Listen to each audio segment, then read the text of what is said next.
Good morning, good morning, good morning.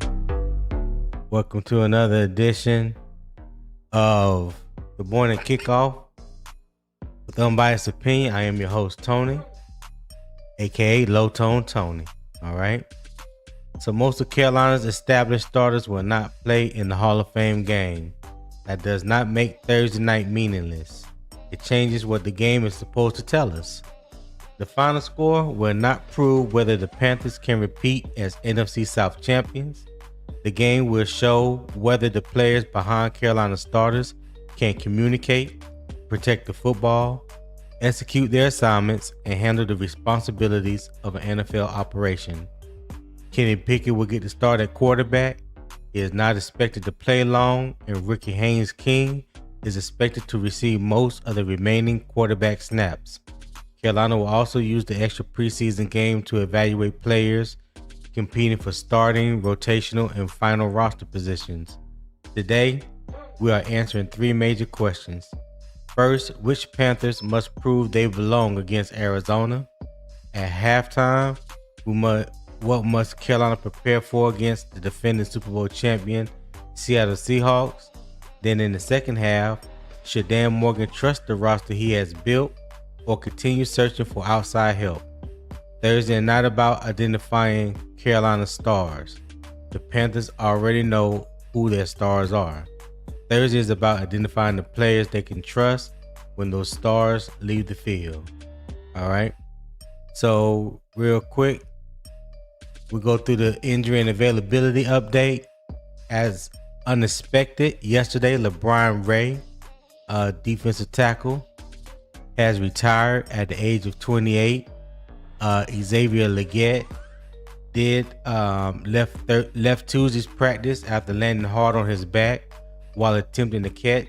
He was evaluated for a concussion and cleared. Carolina is currently evaluating him for a stinger, and Legette was not scheduled to play Thursday. Jatavion Sanders suffered an ankle injury and did not finish Tuesday practice. Carolina had not confirmed the severity of the injury or whether Sanders will play Thursday. All right. Derek Brown did not practice Tuesday because of general soreness and planned veteran workload management. So we know for sure we're not going to see Derek Brown out there Thursday. That's for sure. So that is the current injury update as of this morning. So let's get to it. And the first thing we're going to talk about today, like I said, is which Panthers must prove they belong first, right? So the Hall of Fame game, what can Carolina learn? You know, what must we learn? All right. So let me turn this off. All right. So which Panthers must prove they belong against against Arizona, I'm sorry. So here's the facts first. All right. Carolina starters are generally not expected to play, although players involved in starting competitions may participate. Again, Pickett will begin the game. Haynes-King is expected to handle most of the remaining quarterback work. Carolina's first depth chart lists Jonathon Brooks second behind Chuba Hubbard, Mitchell Evans between Tommy Tremble and Jatavion Sanders, Bryson Tremaine and Jason Reed behind Tedero McMillan and David Moore, and John Mechie behind Jalen Coker. All right. So the depth chart is unofficial and does not settle the competitions. Thursday supplies the first live evidence. The evaluation cannot be limited to touchdowns, sacks, catches, and rushing yards. Carolina must determine whether each player understands his assignment, performs it under pressure, and can repeat the performance without creating problems for the other 10 players. All right. So we will start with the first question of the day, and chat, y'all can answer this. Which edge defender can become a trustworthy rotational option? Right. So we know Nick Gordon's out for the season. Carolina expects Jalen Phillips and Patrick Jones and Princeton Umamiela to carry much of the edge workload. But behind them, you got Travis Gibson, you got Cam Gill, and Thomas Nku. All received first-team opportunities during Tuesday practice as the Panthers evaluated their remaining depth. So from those three, Travis Gibson, Cam Gill, and Thomas Nku, who do you believe can become a trustworthy rotational option?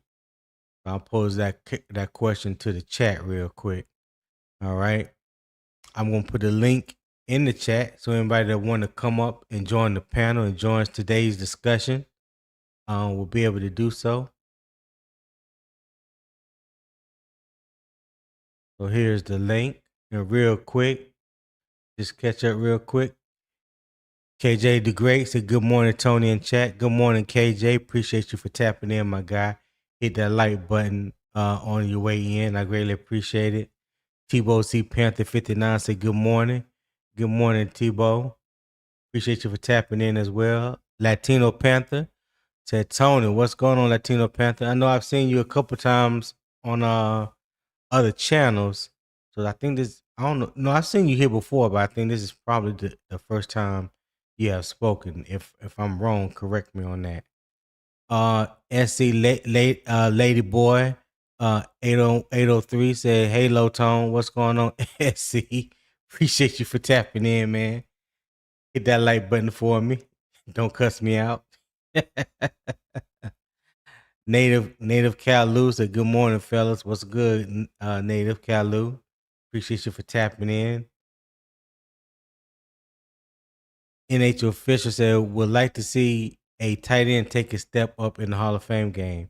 Yeah, I definitely want to see that. We'll get to that in a minute. But appreciate you for tapping in, my guy. Hit that like button for me. Kevin Hubbard said, good morning, Panthers Nation. Good morning, Kevin. Appreciate you for tapping in. SC said Gibson and Gill. Okay. All right. D-Cash said, Tony, hey, what's going on, D-Cash? Appreciate you for tapping in, my guy. And y'all make sure y'all hit that like button on your way in. I greatly appreciate that. That does, since I am a small channel and just relatively getting my feet wet again with YouTube, it really helps the algorithm try to push my content as much as possible. And thank you guys also for helping me get over my first goal, which was 100 subscribers.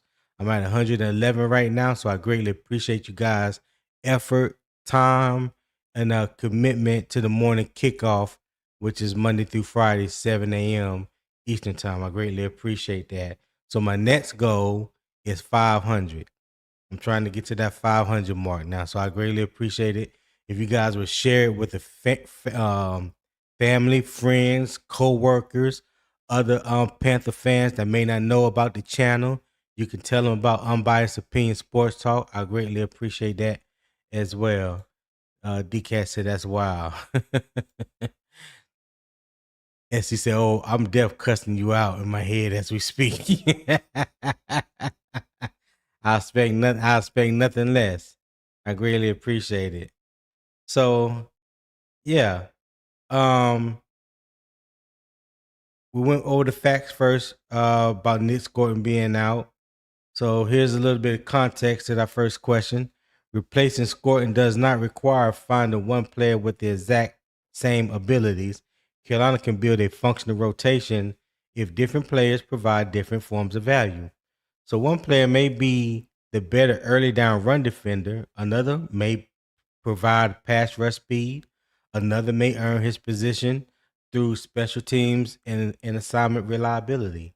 But the evaluation must include setting the edge against the run, maintaining rush lane discipline, creating pressure without losing containment, playing first and second, meaning against the run. Those are your base downs.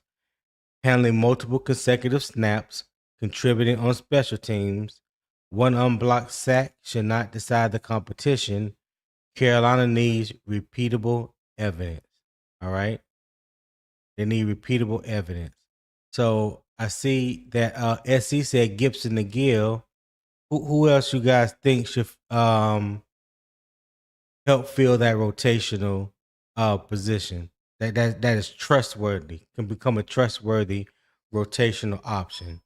You know, Cam Gill, who just came back from the UFL, he has been a member of the team before in the past.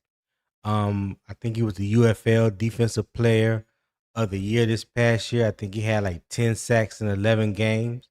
Thomas Incoom has been here for a while. If I'm not mistaken, he came over from Seattle. If I'm not mistaken, he came from Seattle.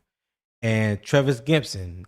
Trevor Gibson has show his value a little bit since coming over from San Francisco.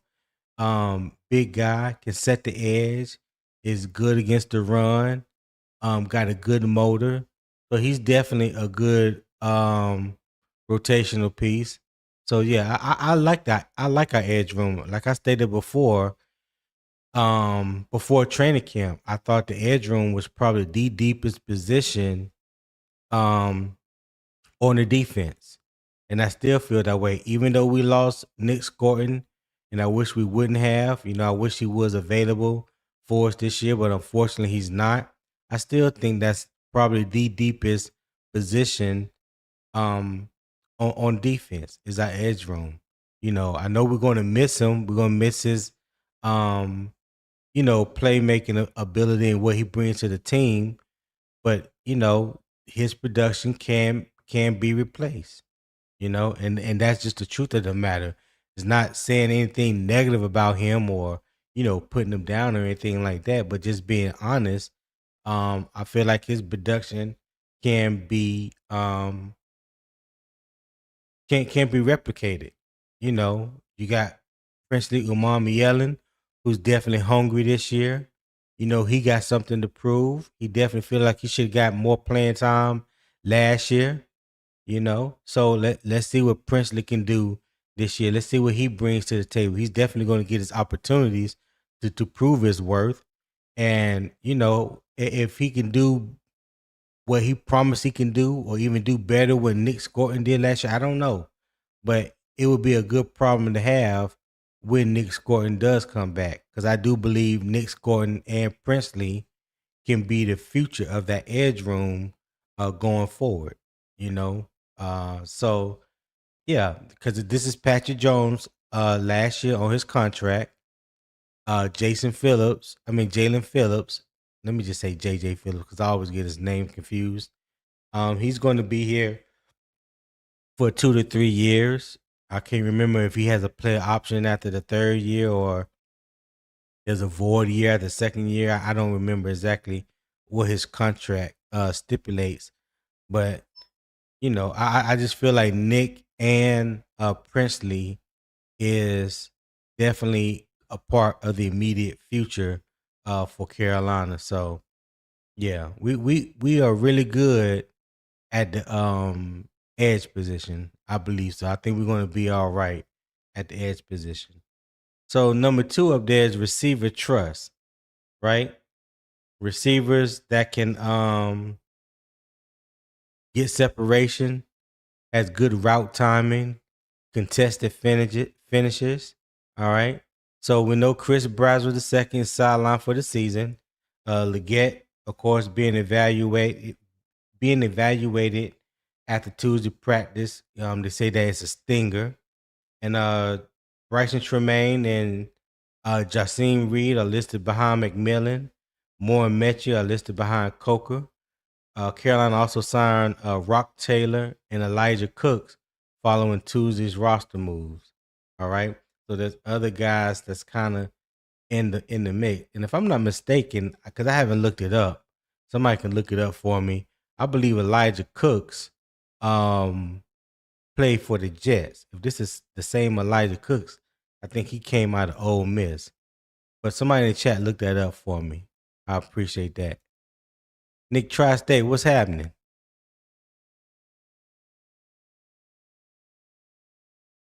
Nick. All right. So I guess Nick could come on when he can. All right. So receiving yards alone will not identify the winner.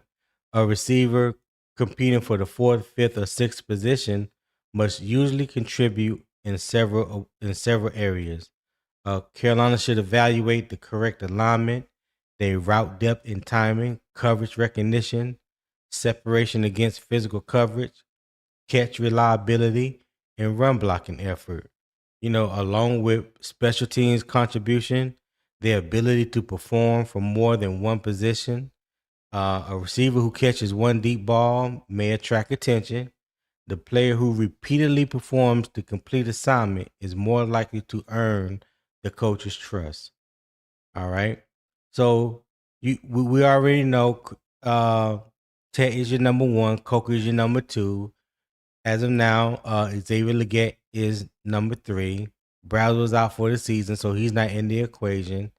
So you left with Bryson Tremaine, Jasim Reed, David Moore, John Mechie, and also Jimmy Horn Jr. So who do you guys feel like can be that who can convert that opportunity into a legitimate roster role? Like there's so many, we have so many receivers, but not enough roster spots, right? So many receivers, but not enough roster spots. So, when you talk about the first three, there's probably about 3 or 4 more spots that needs to be filled from a roster standpoint. Carolina usually carries about 7 wide receivers. I believe they'll do so this year as well.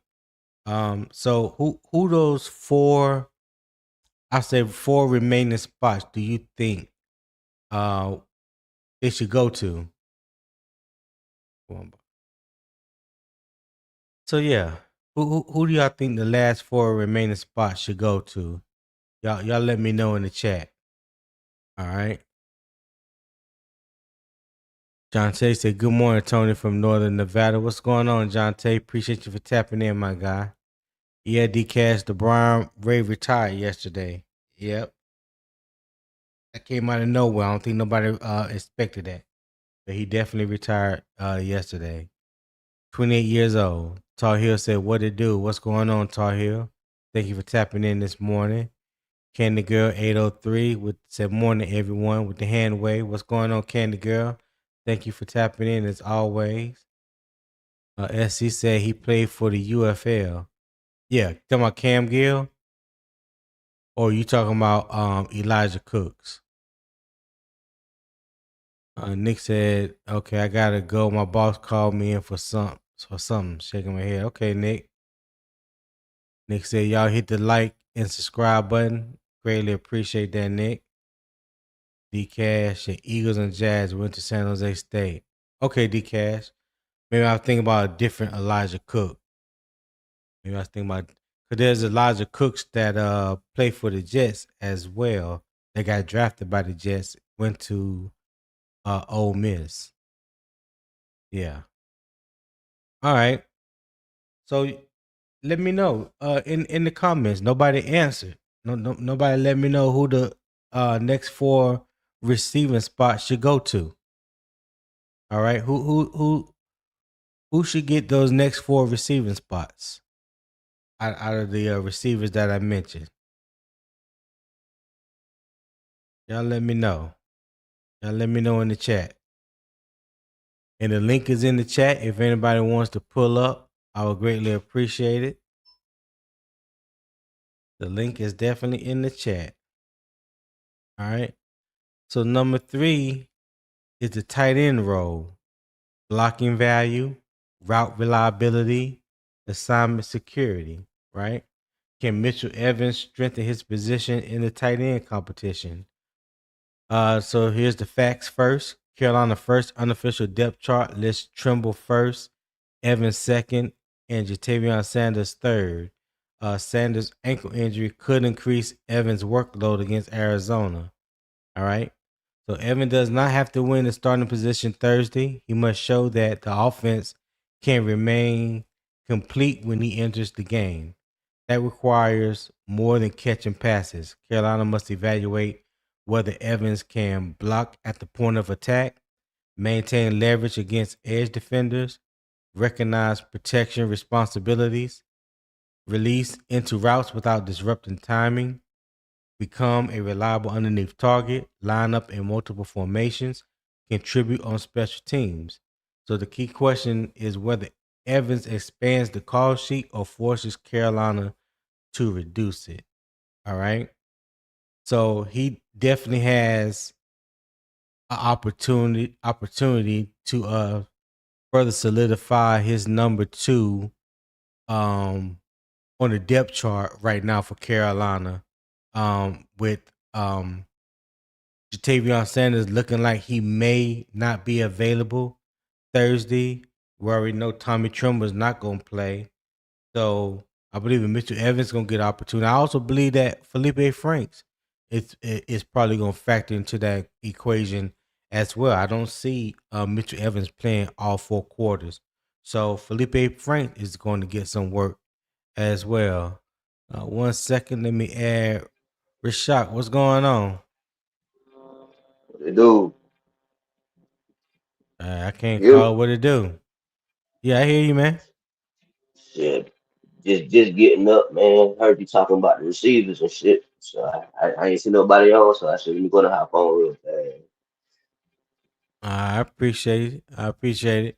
We can go back to the receivers real quick because nobody. I asked the chat to help me out here and give me 4.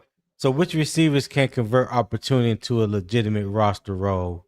Like I stated early, Tech is wide receiver 1, Coker's 2, Leggett is going to be 3. We know Chris Brazzle is sound like he's out for the season. So out of Bryson Tremaine, Jasim Reed, David Moore, John Mechie, Jimmy Horn Jr. Um, Carolina also signed Rock Taylor and Elijah Cooks following Tuesday roster moves, but I'm not gonna really count them two in the equation. But the other receivers that I name, who you think could possibly make the final 4 roster spots at wide receiver? Uh, I think most fans who actually watch the Panthers and know football, they pretty much. I think everybody pretty much got the same 4 guys. For me, it's Ted, Coker, XL, David Moore, John Mechie, Jamie Horn Jr., and Bryson Tremaine. I think I seen the other day on the depth chart that they got Jimmy Horn Jr. as the backup kick in punt returner. So I think he can turn that into a legitimate, opportunity for a role. Yeah. Uh, and I think Mechie, based off Excel, if Excel don't step, I also think Mechie can step into that that slot guy too. Yeah, I think when I think they got David Moore ahead of him, but I think David Moore can play outside too. So I think David Moore, I think John Mechie, I think he can come in and you know and get a decent role too. Can turn the preseason into a decent role if he can, run the slot like I think he can. Cause I don't know how much Yeah. I don't know how much I don't know how much PT he gonna get with Bryce. So I mean, all you got to do is just kind of this, you know, keep doing what he's doing. I think he can, have a decent role on the team. What you think about Jasim Reed? There's been Uh, there's been word coming out of camp that he's had a really good camp. Dave Canales even spoke about him a couple days ago in a press conference. So what you think about Jasim Reed? I mean, it's early. I mean, I don't think too much of it right now. I mean, I hear everybody praise. He I mean, from what I'm hearing, I mean, I'm hearing a lot of people saying his name, but I don't really think. I mean, he got to continue to do it for me to feel, good about him. even making the last spot on the team. As of right now, I see him as a preseason. I mean, a practice squad type of dude. I don't see him having no type of role on this team, man. I don't see him. And even if he do make the roster, I mean, he'll probably be inactive for the, you know what I mean? So, I mean, and I don't even think he plays special teams. So I don't. I'm Well, not. I I'm know not last on the Jaheim Reed train right now. got you. Well, I know last year he primarily played a lot on he was on the practice squad, and I think the key for him is trying to work his way up from the practice squad to one of those last 4 or 5 receiver spots on the 53-man roster. And like you said, what everything that is coming out of camp, and when you see the highlights, he always seems to be making a play. Doing the little things that he need to do to improve his game. So just, I mean, I know it's a long shot, because of the guys that's ahead of him. Um, but I you know, I like to root for the underdogs. You know what I'm saying? I like to see the underdogs come from the back up to the front and prove people wrong. Especially when they've been counted out or guys you ain't never heard of, and then they just come out of nowhere and It, just, it, you it ain't. know, You didn't ask, huh? but you didn't ask. You didn't. You said who you think. You said who you think can use the preseason or this the off like the preseason and as what they would say like a linchpin to make the roster. Like, do you think Reed has a legitimate chance to do anything on this roster? That what, like you said, it's still early to tell. You know what I'm saying? When it comes to him, like for me, I think the preseason is going to be the litmus test for him. What he does in the preseason, starting tomorrow night, because he's going to get plenty of opportunities to show what he can do and show his worth. I Yeah, think after the first 2 or 3 games, you start getting the idea of what this guy can do for you, what he can provide to the wide receiver room, what he can provide on special teams. But like I said, a lot of reports have been good about him coming out of training camp thus far. So I just thought maybe I just get your opinion on him if you've been following him as well. Now, whether or not he makes the final 53-man roster, I have no way of knowing. But what you put on tape is going to outweigh anything else when it comes time for the Panthers to make that decision. yeah. Cause like I Shout said, I've out, been hearing Unc and people. Oh, just see Jaheim Reed. I'm like, I yeah. mean, it looked good right now, but it's still early in camp. You know what I mean? But when it's time for the games and it's time to get out there, like the dog days of camp, that's what we gonna see. The dog days. What you mean by that? The dog days. When you done been in camp, 2 weeks, 3 weeks, you done played in a few games. It's hot. You got a few bruises and Oh, bumps. okay. Like the dog days, like yeah, the Yeah, dog yeah. days I of got. I camp. got. I And mean, that's what we yeah, really gonna see. Yeah, yeah. I got you. I got you. All right. So as of right now, like I said, we know who the first 3 receivers are. Who do you think the next 4 receivers will be to make the roster? I said David Moore, Messi, Hmm. Horn Jr., and Shemaine. Okay. All right. All right. But if you, I mean, but if you wanna, you know.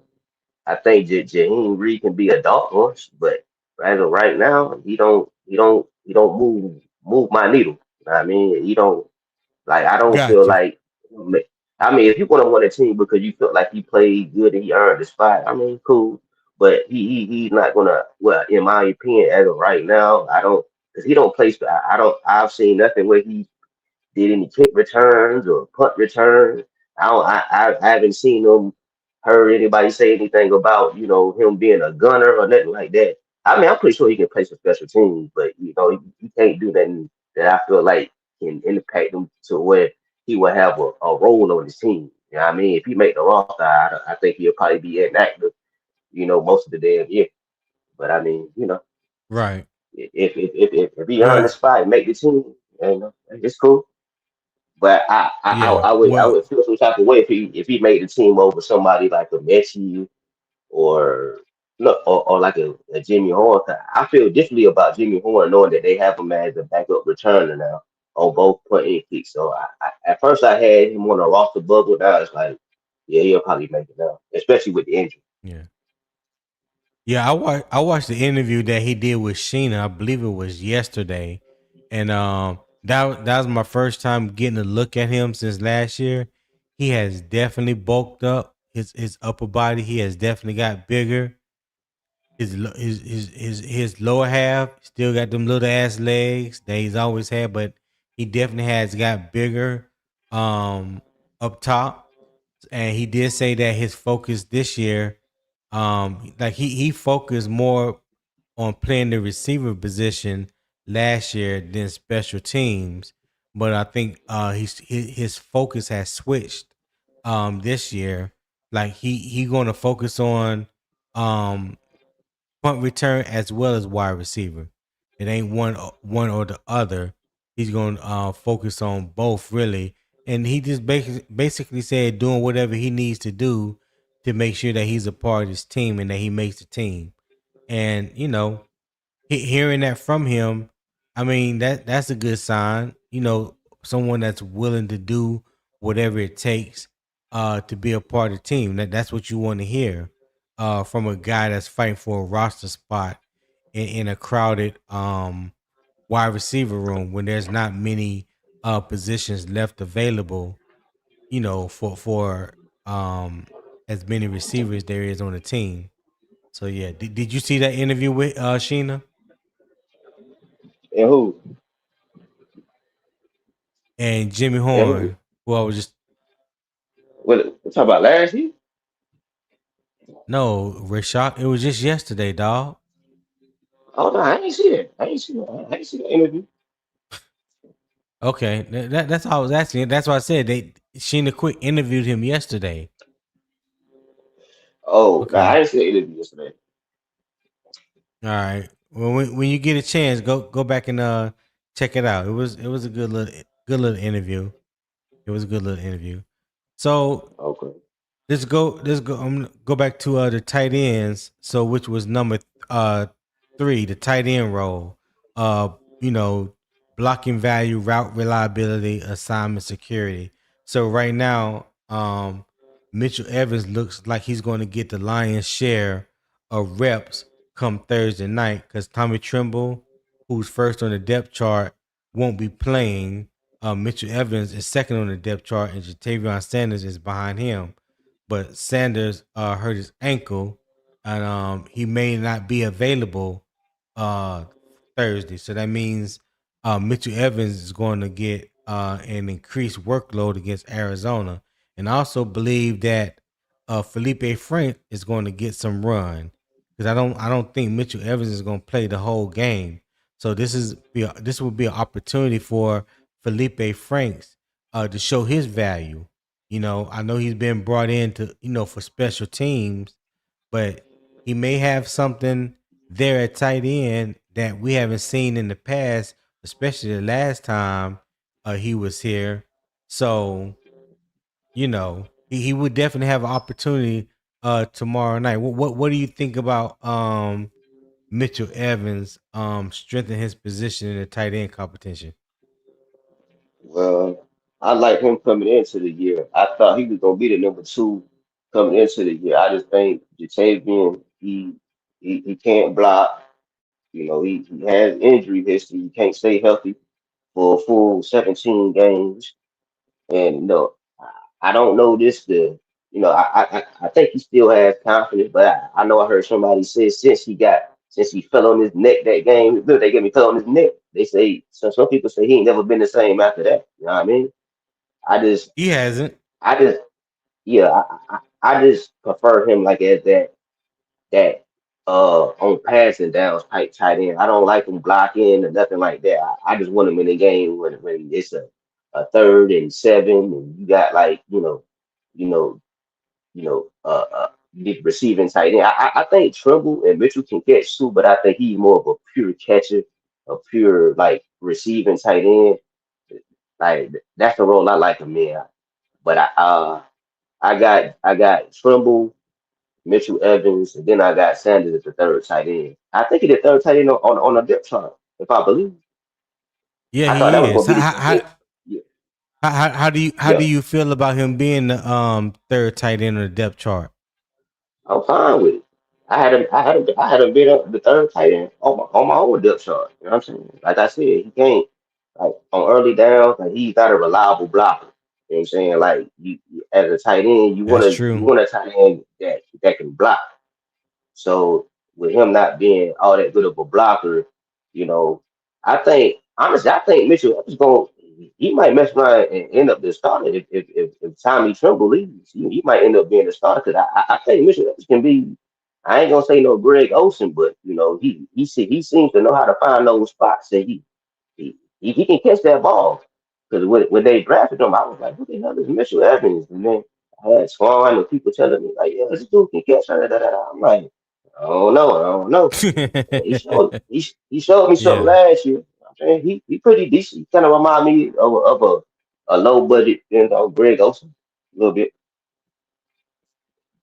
Yeah. He did, in my opinion, make the most of his limited opportunities that he got last year. He definitely showed to be a better pass catcher than I expected. Him and Tommy Trimmer both came out of Notre Dame. They both played at Notre Dame. So they definitely have that blocking trait. Because any tight end that comes from like Notre Dame, Michigan, Iowa, schools like that, that's like tight end them boys come out. If they don't do nothing else, they can block. You know what I'm saying? And I think that's what hurt Yeah, Jatavion Sanders because he never developed into that pass catching tight end that Carolina was hoping when they drafted him. You know what I'm saying? And it's like these other two guys have come and passed him on the depth chart. So now he's at number 3, and it's like, okay, what is your value going forward being the third tight end? Because the two guys ahead of you block better than you, and I mean you can make an argument that um, the pass catching has been equal because Jatavion Sanders hasn't done anything, in my opinion, to make anyone just raise their eyebrows and say, "Oh, that's what it is. That's what we got." I mean, it's really been no difference than Tommy Trimble and Mitchell Evans. What's going on, CJ?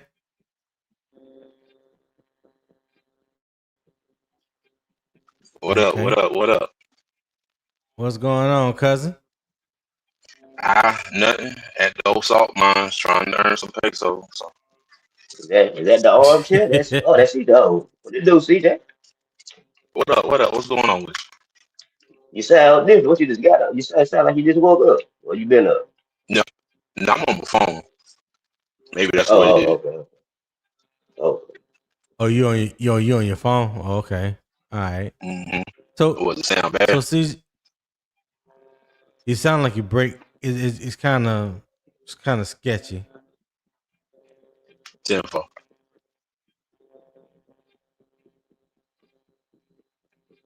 Okay.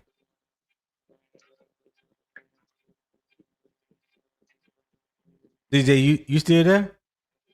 Yeah, yeah, man. Oh, okay. Well, so we were just talking about the tight end position, and I was mentioning that Mitchell Evans is definitely looks like he's definitely going to get a lot more playing time in the Hall of Fame game because Tommy Tremble is not going to be playing tomorrow, And it looks like Jatavion Sanders is going to be out because of the ankle injury. So Mitchell Evans looks like he's going to get a lion's share of the plays. I mean, of the reps at tight end. But I think it also leaves Felipe Franks open for opportunity to get some reps at tight end. What do you think about Jatavion Sanders being the number 3 tight end on the depth chart right now, CJ? I think that's more than fair because you see the talent there. At least I do, but he can't stay healthy for an extended period of time. I like what I saw out of Mitchell Evans last season. But it was sporadic. Like he got consistent reps at the tight end spot. He was kind of in there, not to say thinking dunking, but he was basically number 3. Well, he was actually he was number 2 for a while after Sanders got hurt again last season. But I don't know what the Panthers are going to do. I don't know if it's going to be Mitchell Evans and Felipe Franks the whole game, because if I'm not mistaken, that's those are only 4 tight ends we got, unless we bring back what's a man named James Mitchell or something. Yeah, I don't James know if they're going Mitchell. to do that before tomorrow. But yeah, I mean, shoot. To be honest with you, as of right now, you might as well say Mitchell Evans is tight end too, because if Xavier Sanders can't get right and keep from being hurt, yeah. I agree with you. I have to agree with you on that. Cause me and you, we've had these conversations before about Jatavion Sanders before the injury and after the injury, especially after the injury. He just been like a shell of himself. Mm-hmm. It's like he's scared of the contact. I don't think he's as confident in his hands like he was coming out of Texas, because at Texas he caught everything. You know what I'm saying? Like contested catches, some difficult catches from a tight end, but you don't see that same thing consistently um, here in Carolina, especially after the injury. And like I was just telling Rashad, and he saw the same thing. When you talk about Tommy Tremble and Mitchell Evans, they do 2 things that Jatavion Sanders don't do at all, and that's block. You know what I'm saying? So you got to Facts. block for Dave Canales in this offense before you can even be considered getting the pass. And 2 things those 2 tight ends can do is block. They don't mind getting their hand dirty, whether it's pass protection or in the run game. So for those reasons, I can definitely see why Jatavion Sanders is being looked at now as a number 3 tight end. So by him being number 3, do you think he is running the risk of possibly being cut, being replaced by another tight end? To my Sanders or Evans? Yeah, Sanders. No, not Evan Sanders. Oh, nah. Let me say, he's probably, well, let me not even say it. I don't even want to wish that on the boy. But no, I don't think he's at risk of getting cut. And you know what, Tom, and let me ask you this. Do you think that the Panthers use tight ends enough in this offense for us to be like extremely worried about the talent that we have at the position now? Because to me, it seems like as long as you can get out there and block and catch, 1 or 2 passes here and there, you Gucci. Yeah, and you know what? That goes back to um something that Dave Canales said in the interview with Cam Newton yesterday.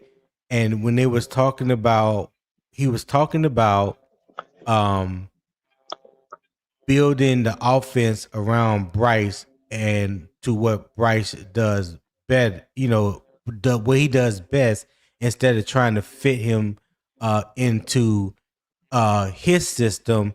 He built a system around Bryce and what he does best. And you know, each season they throw a little bit more, into the equation and see what sticks, see if Bryce agrees, if this works or that work. and it's made me think back to when he was at Alabama. That one year where he did have a tight end that got a good amount of catches, had good yards or whatnot. But I think that was his last year when he didn't have the talent that he had his first year starting at wide receiver. You know what I'm saying? So in this system, quote unquote system that's being built around him, maybe the tight end is not as prevalent in this system as you may want it to be. So that, like you said, that can definitely be a contributing factor um to the tight ends not being used as much as I would like to see it. I know as you would like to see it because we've had these discussions. So I don't know. I don't know. Hey, It's definitely looking that way. hey, well, let me ask you this. Is it a situation where if the offense was tailored to use the tight end more, Bryce and the tight end could thrive in it?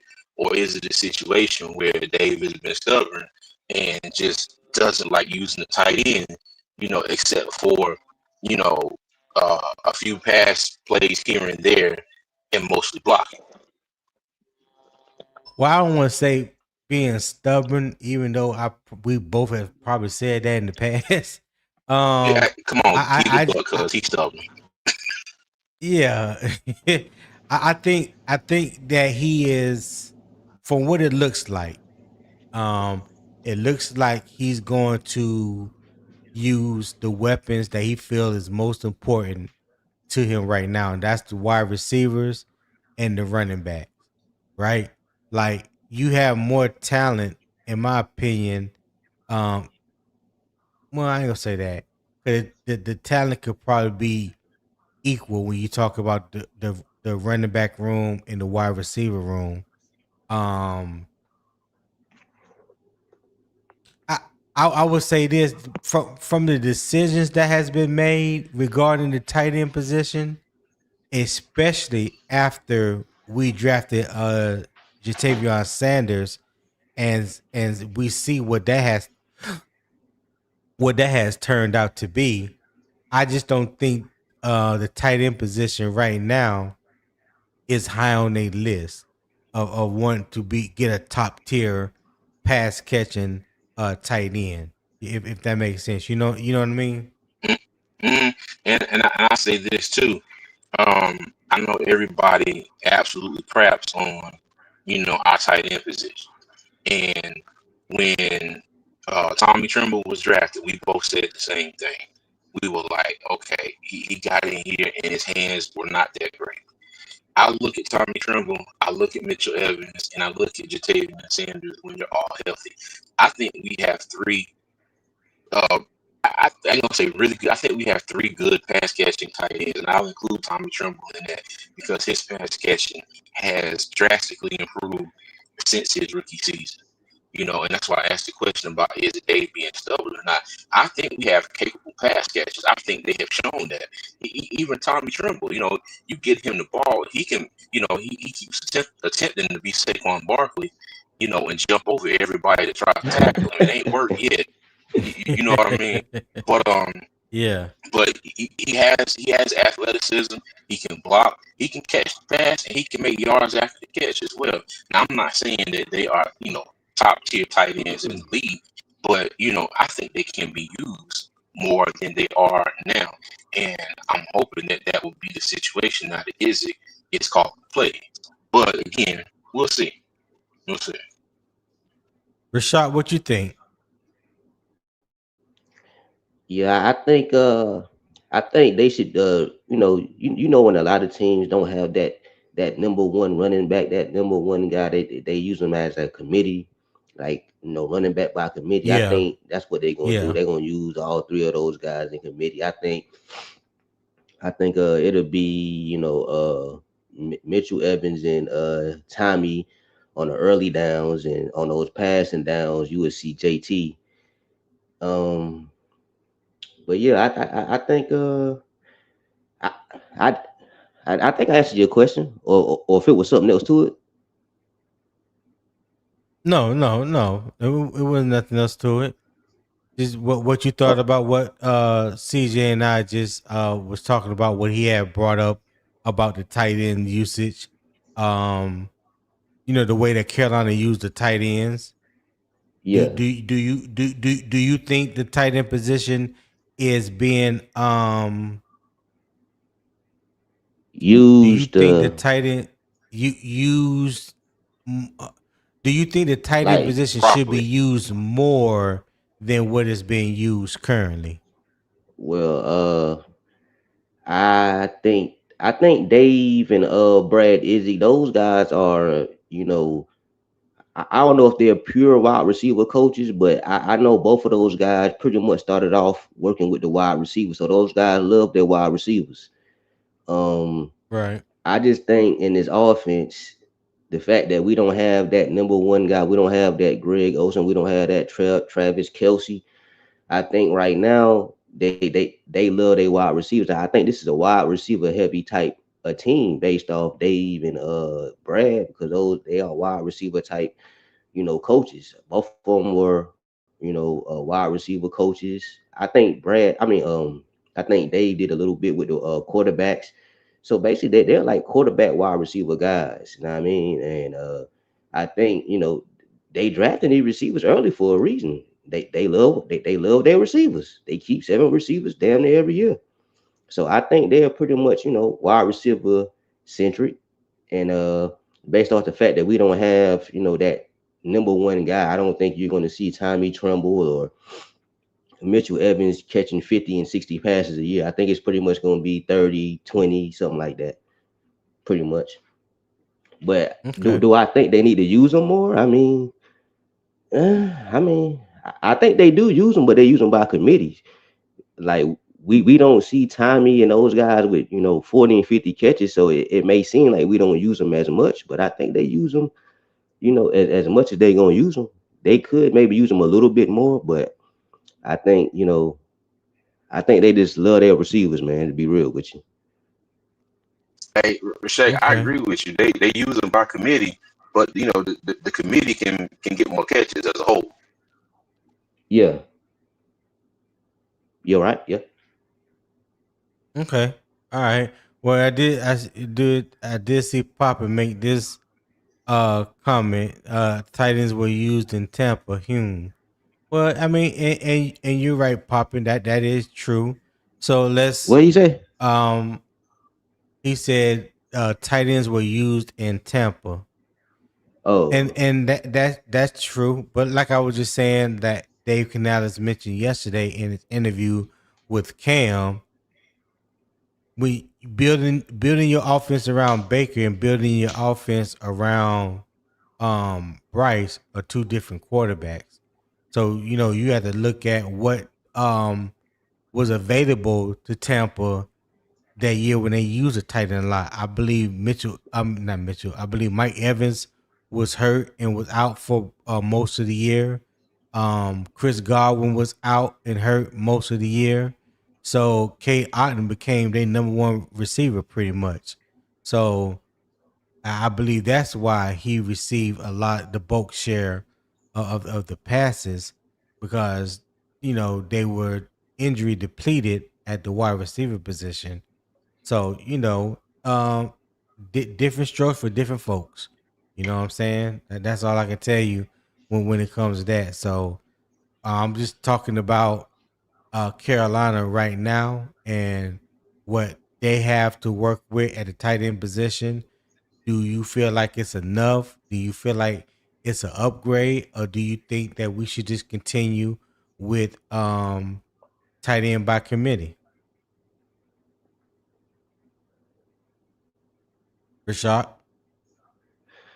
say what? Hey, look, I had the my damn headphones were down, so I gotta use it. I'm using my speaker right now. I hear you, but you real low.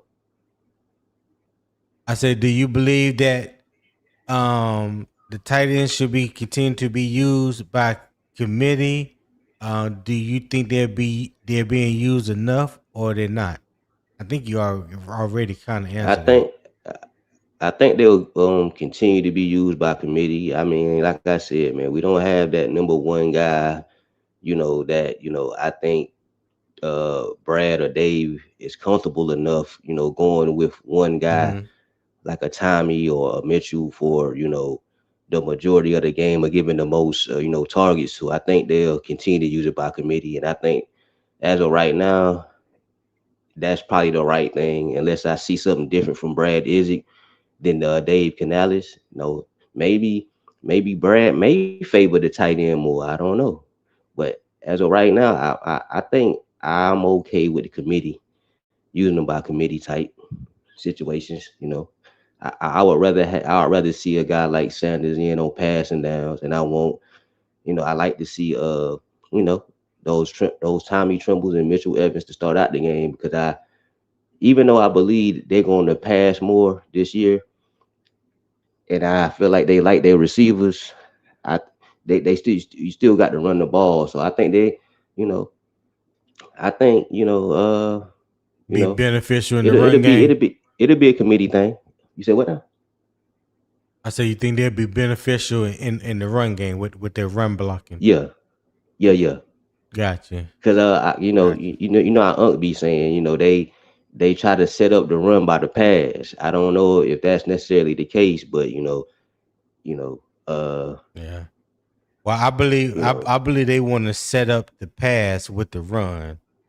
You yeah, know, we that's what just I haven't believe. been we just haven't been consistent at doing it. But I still believe they want to run the ball to set up the pass. And in today's NFL, with a lot of teams now playing split safety, cover two shells, when they are really trying to take away anything deep, you have to punish them by running the ball. When you got a light box, you have to take advantage of that opportunity and run the ball. So when you do that and then they drop a safety down in the box, then you got opportunity to go over the top. And I think that's what Dave philosophy is when it comes to taking shots downfield, um, get the running game going, a consistent running game, and it would allow you, it would open up those opportunities to take the shots down the field that many of Panther fans wish that we did more. All right. Hey, Tom, Yeah. let me say this before you switch. Jadavion Sanders was brought in to be that pass catching tight end because, like you said, you saw how Facts. they started using him when in his rookie year, even when he got hurt and came back. You see that they throw the ball downfield to him, especially like a lot of these sideline routes and stuff. Um, but when he's not in the game and he's not healthy, it does go back to more of a tight end by committee, and you see those tight ends kind of fade off a little bit or fade out a little bit until we get into but except when we get down to goal line situations. Now I will say I do Uh-huh. think they get their fair usage down and inside like 10-yard line. Because you see Mitchell Evans get a few touchdown catches, Tommy Tremble get a few touchdown catches, even just Damian Sanders, get a few touchdown catches as well. But like I said, Right. I still think the value that our tight ends that we currently have can bring is there, but yeah, um, I don't. You were talking about running to set up the pass, which is true, but sometimes I think when the other team shows Dave that you are not going to be able to run the ball like you want to, that's when I say he's stubborn. Because it'll take him 3 quarters to figure out, you know what, we ain't been able to run the ball today. Let's change this up. So Yeah. Yeah. Yeah. But there's also been instances where he abandoned the run too quick.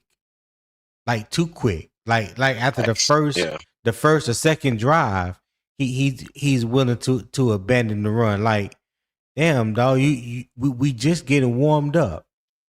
hell, You he know? abandoned You Rico. know, huh? He abandoned Rico, in my opinion, all together. Once Chuba came back, Yeah. Yeah. Well, I ain't going down that road again. Yeah, I'm sorry. My bad. I'm sorry. Stay on top. I'm sorry, though. Nah, you good. You good. Hey, Ronnie B. Young said, hey, Tony, before Greg Olsen, Carolina never used heavy tight end usage as a weapon in their offense. So why are fans expecting Canales to value heavy tight end usage within the offense? Greg Olsen was an anomaly. Hey, I can agree with most of that, Ronnie. I don't think I don't think we've had a tight end like Greg Olsen. Yeah, so when you get a tight end like a Greg Olsen, then yeah, you can kind of change up the game plan. The tight end usage a little more. Greg Olsen was someone that can. He wasn't the greatest blocker, but he was a willing blocker. But he was definitely lethal in the pass game. We haven't had no tight end like that, so it'd be hard to um put a tight end in that position when he's not built for that position. So I agree with you, on that, and that could very well be why um Canales don't target tight ends as much as some of us would like. I just believe that when you have tight ends, um you should be willing to want to target them more than what you do, because that opens up other parts of your offense. You know what I'm saying? When you just attacking outside, or towards the sidelines and things like that, then it makes it easy for defenses to scheme for what it is that you're trying to do. You're not attacking them down the seams, over the middle. You're not taking advantage of a tight end on a linebacker. You know, just sometimes you have to just show teams that you are willing to do what they don't think you can do or that you will do. You have to be willing to show them that. And I think it was a few games last year when the tight ends received 7 or more catches that they had a pretty good game. And I'm talking about as a group, as a whole, not one individual, because the ball was being spread around from either side of the field to the middle of the field to the seam to the flat. When you spreading the ball like around like that, it's hard for defense to try to get a read on what you're going to do in the next passing down situation. So just for me, just that alone, attempting to throw the ball to the tight end, get them involved, do things with them that the defense don't think you will do, or probably haven't even planned on you doing, because they don't believe that you had those type of tight ends, or you have that kind of trust or faith in your tight ends. Sometimes you just have to show them that they're wrong. You know what I'm saying? So yeah, I don't know, but I the more well-rounded teams in the NFL, teams that go far in the league, they have legitimate pass catching tight end threats. When you talk about the Rams, um who else I'm thinking of? The Packers, I think Philadelphia got two tight ends that's decent. Buffalo definitely has 2 tight ends that's decent. But these are teams that use their tight ends, and routinely you see them in the playoffs, because that tight end position is a whole nother threat. Hold on, let me bring up Rashak and let me bring up Broski Bear. What's happening? Morning, Tony. Good morning, fellas. Good morning. Good morning. What's going on? Yeah, man. Here to talk some tight ends, man. It's this modern era of NFL offenses. I mean, all the top offenses utilize the tight end position heavily. I mean, you can go down the list. Yeah. I mean, the Buffalo Bills, I know you mentioned them. Their second and third leading receivers on the team last year were both tight ends. Ferguson Dawson on the Knox, Cowboys. I'm sorry, Dalton go ahead. Kincaid. Yeah, No, I was saying Kincaid and Dawson Knox and Dalton Kincaid. Yeah. Yep. I mean, you look at a guy even like Ferguson on the Cowboys, kind of like I mean, most people don't know football. They know who he is, but he's still kind of under the radar. I mean, he had 600 yards receiving, 82 receptions, and 8 touchdowns last year. You know what I'm saying? Like, those are pretty good. I mean, those are good wide receiver numbers. You know what I mean? You know, even like still like old man Hunter Henry on the Patriots was their second leading receiver last year. He had 768 yards, 7 touchdowns. So, you know, quietly, even the teams you don't really associate with tight end play, they use their tight ends. You know, Detroit has Laporta. The Bears, they obviously use Colston Loveland and Cole Kmet. San Fran has Kittle. Seattle has like 3 or 4 tight ends they turn to. Same thing with the Rams. They have like 3 or 4 guys they turn to. I mean, these are all the Minnesota top. got T.J. Hawkinson. Yeah, he's still solid, but yeah, their offense wasn't too highly. They were down near the bottom last year, but Rams, Cowboys, Patriots, Bills, Lions, Bears, 49ers, Texans. Seahawks, literally the top, 1, 2, 3, 4, 5, 6, 7, 8 offenses in the league I just named last year. I mean, they all use their tight ends. So this is the Bears fan. The Bears were the 6th ranked offense last year. Yeah, I mean, they use their tight ends. Say what, Rashad? I said he's the Bears fan. Yeah, Broski. Yeah, he's a Bears fan, but he's telling the truth. I would trade for either one of the tight ends that Chicago has for any of our tight ends. Yeah, I love Colston Loveland coming out of school and Cole Kmet. Yeah, and they drafted another tight end last draft in the 3rd round, and this guy looks like a monster. He looks like a freak, just a complete freak of nature. Was it the guy from Ole Miss? The guy from Stanford, Sam Roush. Stanford, yeah. Oh yeah. The big dude that's known for his blocking. Well, yeah, he's known for everything really because he had a 9.98 RAS score. So he's 6'6", damn near 270 pounds, almost has a 40-inch vertical. I mean, he's fast, he's quick, he can catch, and he loves to block. He loves to bury. He says he likes to bury people. Well, that's what I'm saying. He can catch, but he's really known for his blocking. Well, I mean, he's known for his run after the catch also. But yeah, all I'm saying is this. He's going to be another weapon in this tight end room the Bears have, and he's, you know, they're going to run a lot of 12 personnel with him. But that I'm not trying to go down and make this a Bears show. My point is tight ends. They gonna run the ball. Yeah, you had your opportunity Monday, broski. You missed it. Well, last week I said the end of this week would be good just because I just moved to a different country. So you know what I mean? Like I was like packing, unpacking, just getting stuff set up. But yeah. But anyway, tight ends create the biggest mismatches right now, I feel, in the NFL. You know, they create the biggest. You know, so they do with a lot of teams using 12 and 13 personnel now. When you got 2 or 3 tight ends on the field, they are definitely weapons.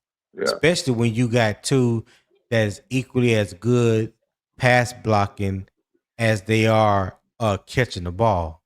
That is the benefit of having 2 tight ends like that in 12 personnel, because the defense can't key and say, oh, he's going to stay in and block, and this one over here is going to go out for a pass.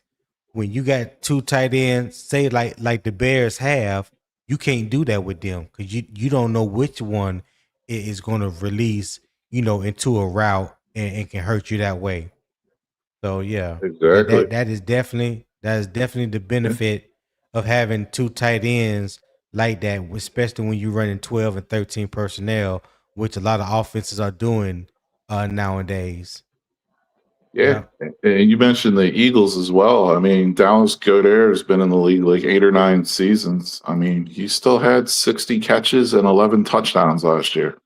You know, like It's funny too because like a lot of these older tight ends are still good. Like I mentioned Hunter Henry earlier. Like it's amazing how you can scheme these guys Is he open. still in New England?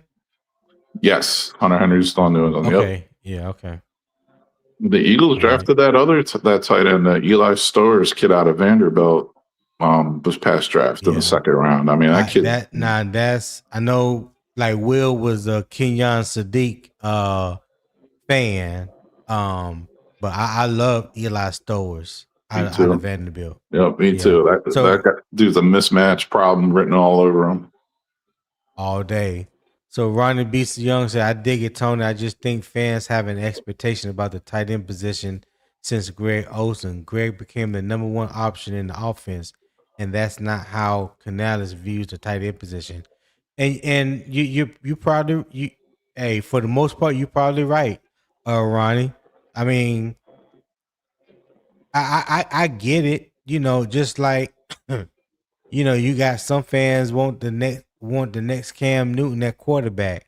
You got other fans want the next Greg Olsen at running back. Well, the same head coach that Greg Olsen and that had Greg Olsen and Cam Newton is not the head coach now. So that don't necessarily mean, that the offenses are different. The philosophy is different. The scheme is different.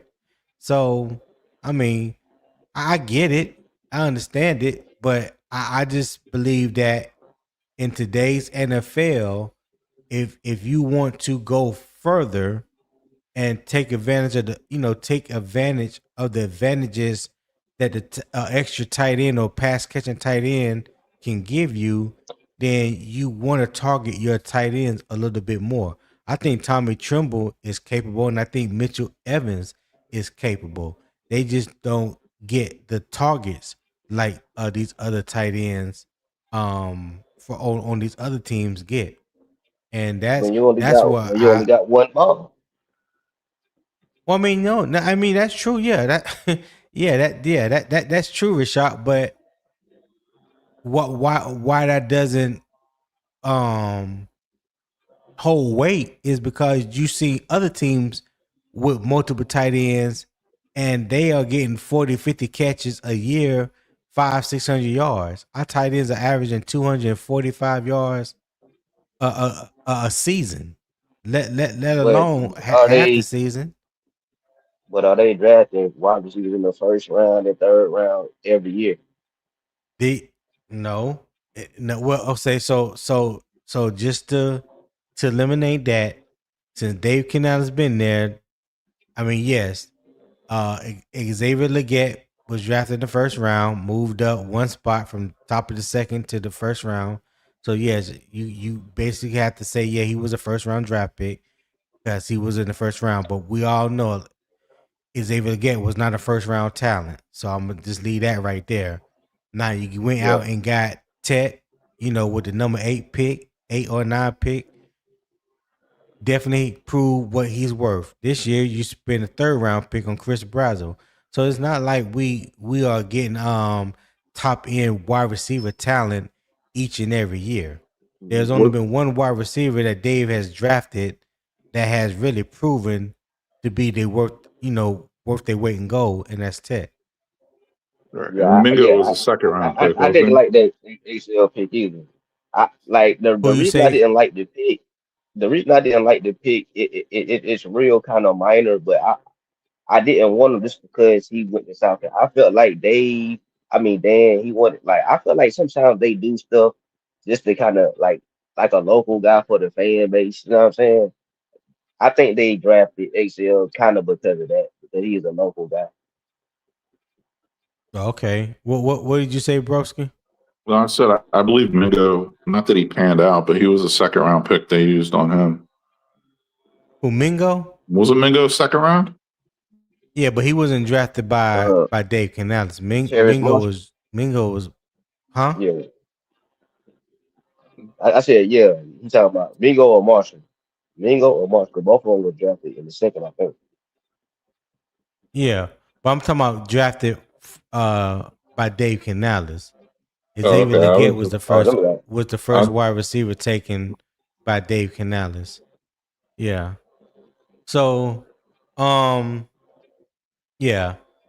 Hey, Oh, again, just my opinion on that when it comes to that tight end position. From what I've witnessed from around the league and what other teams are doing now with their tight ends, like you said, like I said, in 12 personnel, 13 personnel, having two tight ends that is equally as good run blocking and pass catching is essential to yeah. have in today's NFL. They are true weapons. So either you treat your tight ends like weapons, or you know use them like weapons. However you want to look at it. Yeah, at the end of the day, I think we have capable tight ends that can do a little bit more in the passing game than we have exposed them to. Yeah, I mean, it's almost to the point either you use your tight ends like weapons or your offense overall isn't going to be that good. Because, I mean, I'm going to get one more in right now that I just think it's an eye opener to people. Like, Jawan Johnson on the Saints last year had 77 catches for 889 yards. Like, I don't think most Isn't he people a would. free agent right now? No, he's back on the Saints. And they also signed Noah Fant, the veteran tight end, and they drafted one of my sleepers in the draft, Oscar Delp, the big tight end from Georgia. Yeah, So, Oscar Delp. I like Oscar Delp. yeah, on the low, now the Saints have three tight ends. So people are getting on board with Okay. the tight end thing. You know what I mean? Yeah. Oh, Sideburn 21 asked me a question earlier. He said, Tony, do you have stats of Bryce's throws over the middle versus outside? No, I don't have the exact stats, but I do have a video of his throws over the middle and throws to the sideline. I don't have the exact stats. No, I don't. All right. So number 4, Jonathon Brooks.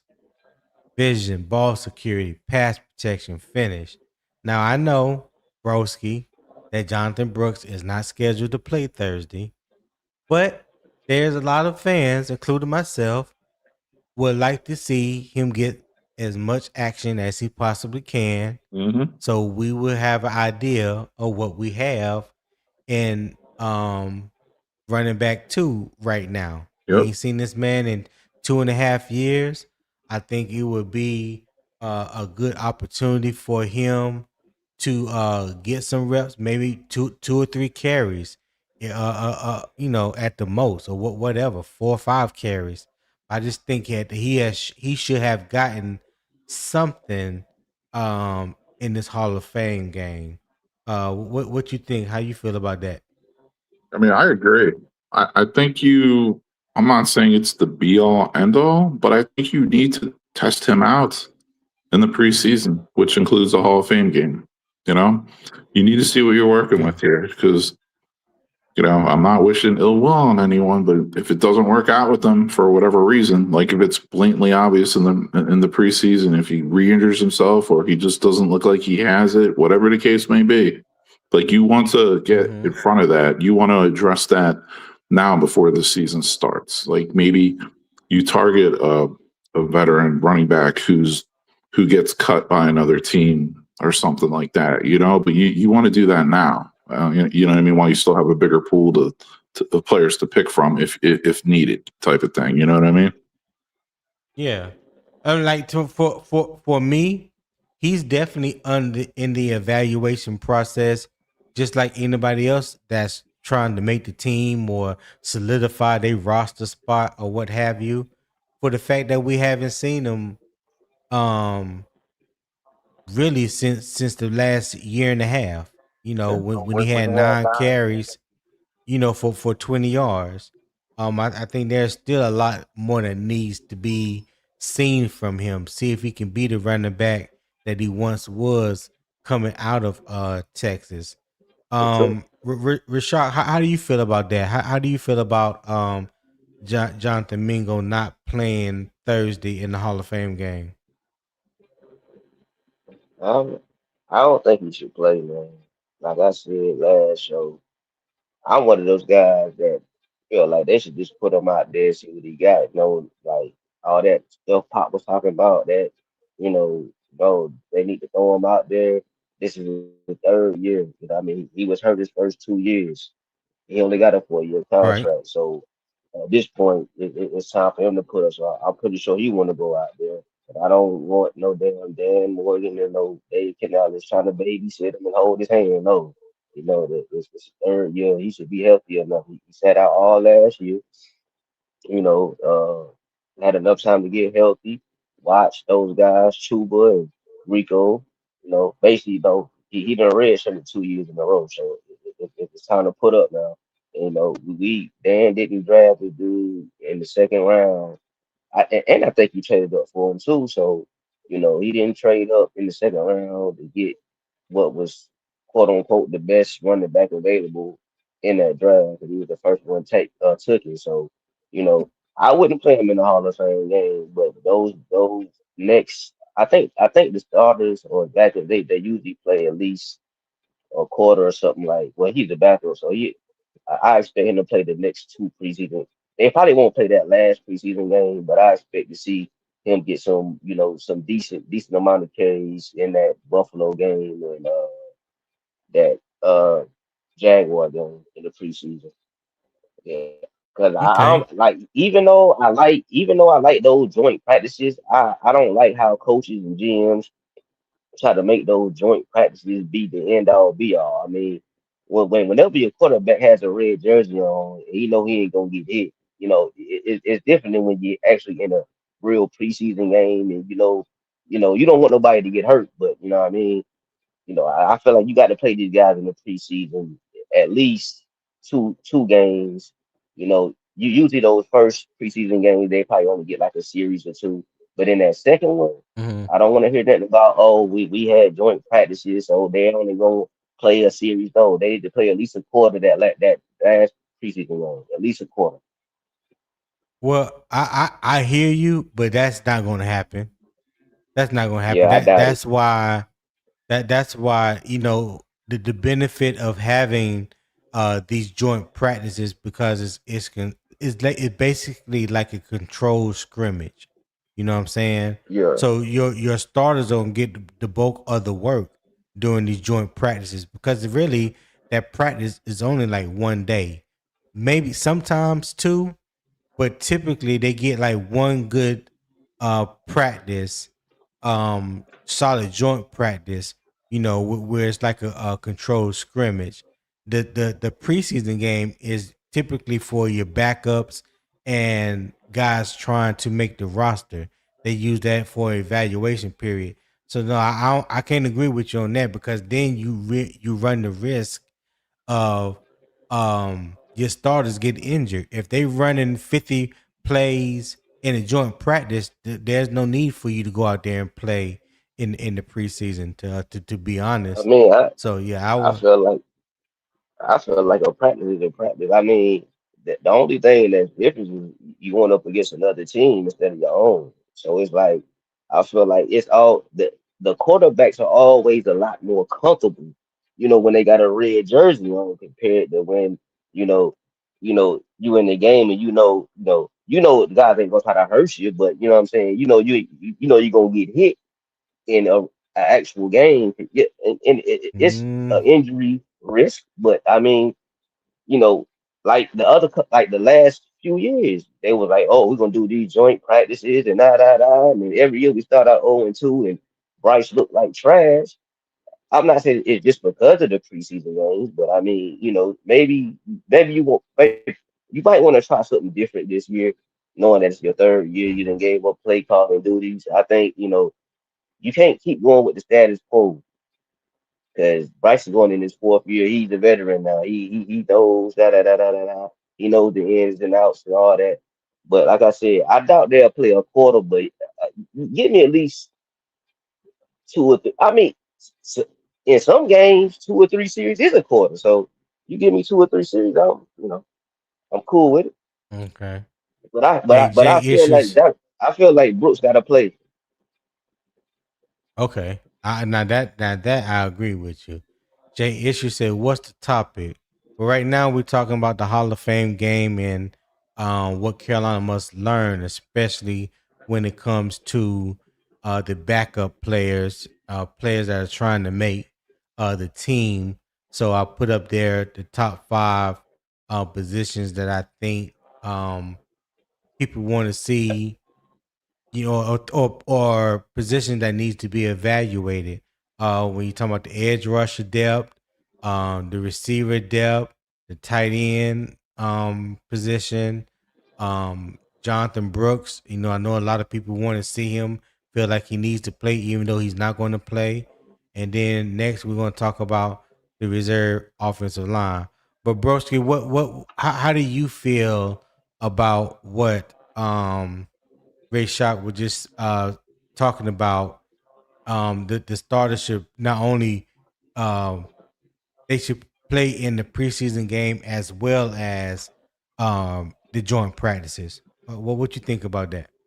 I mean, I'm one of those people. I actually believe that training camp practices and you know what I mean, the practices with the other teams hold a little more value than actual preseason games.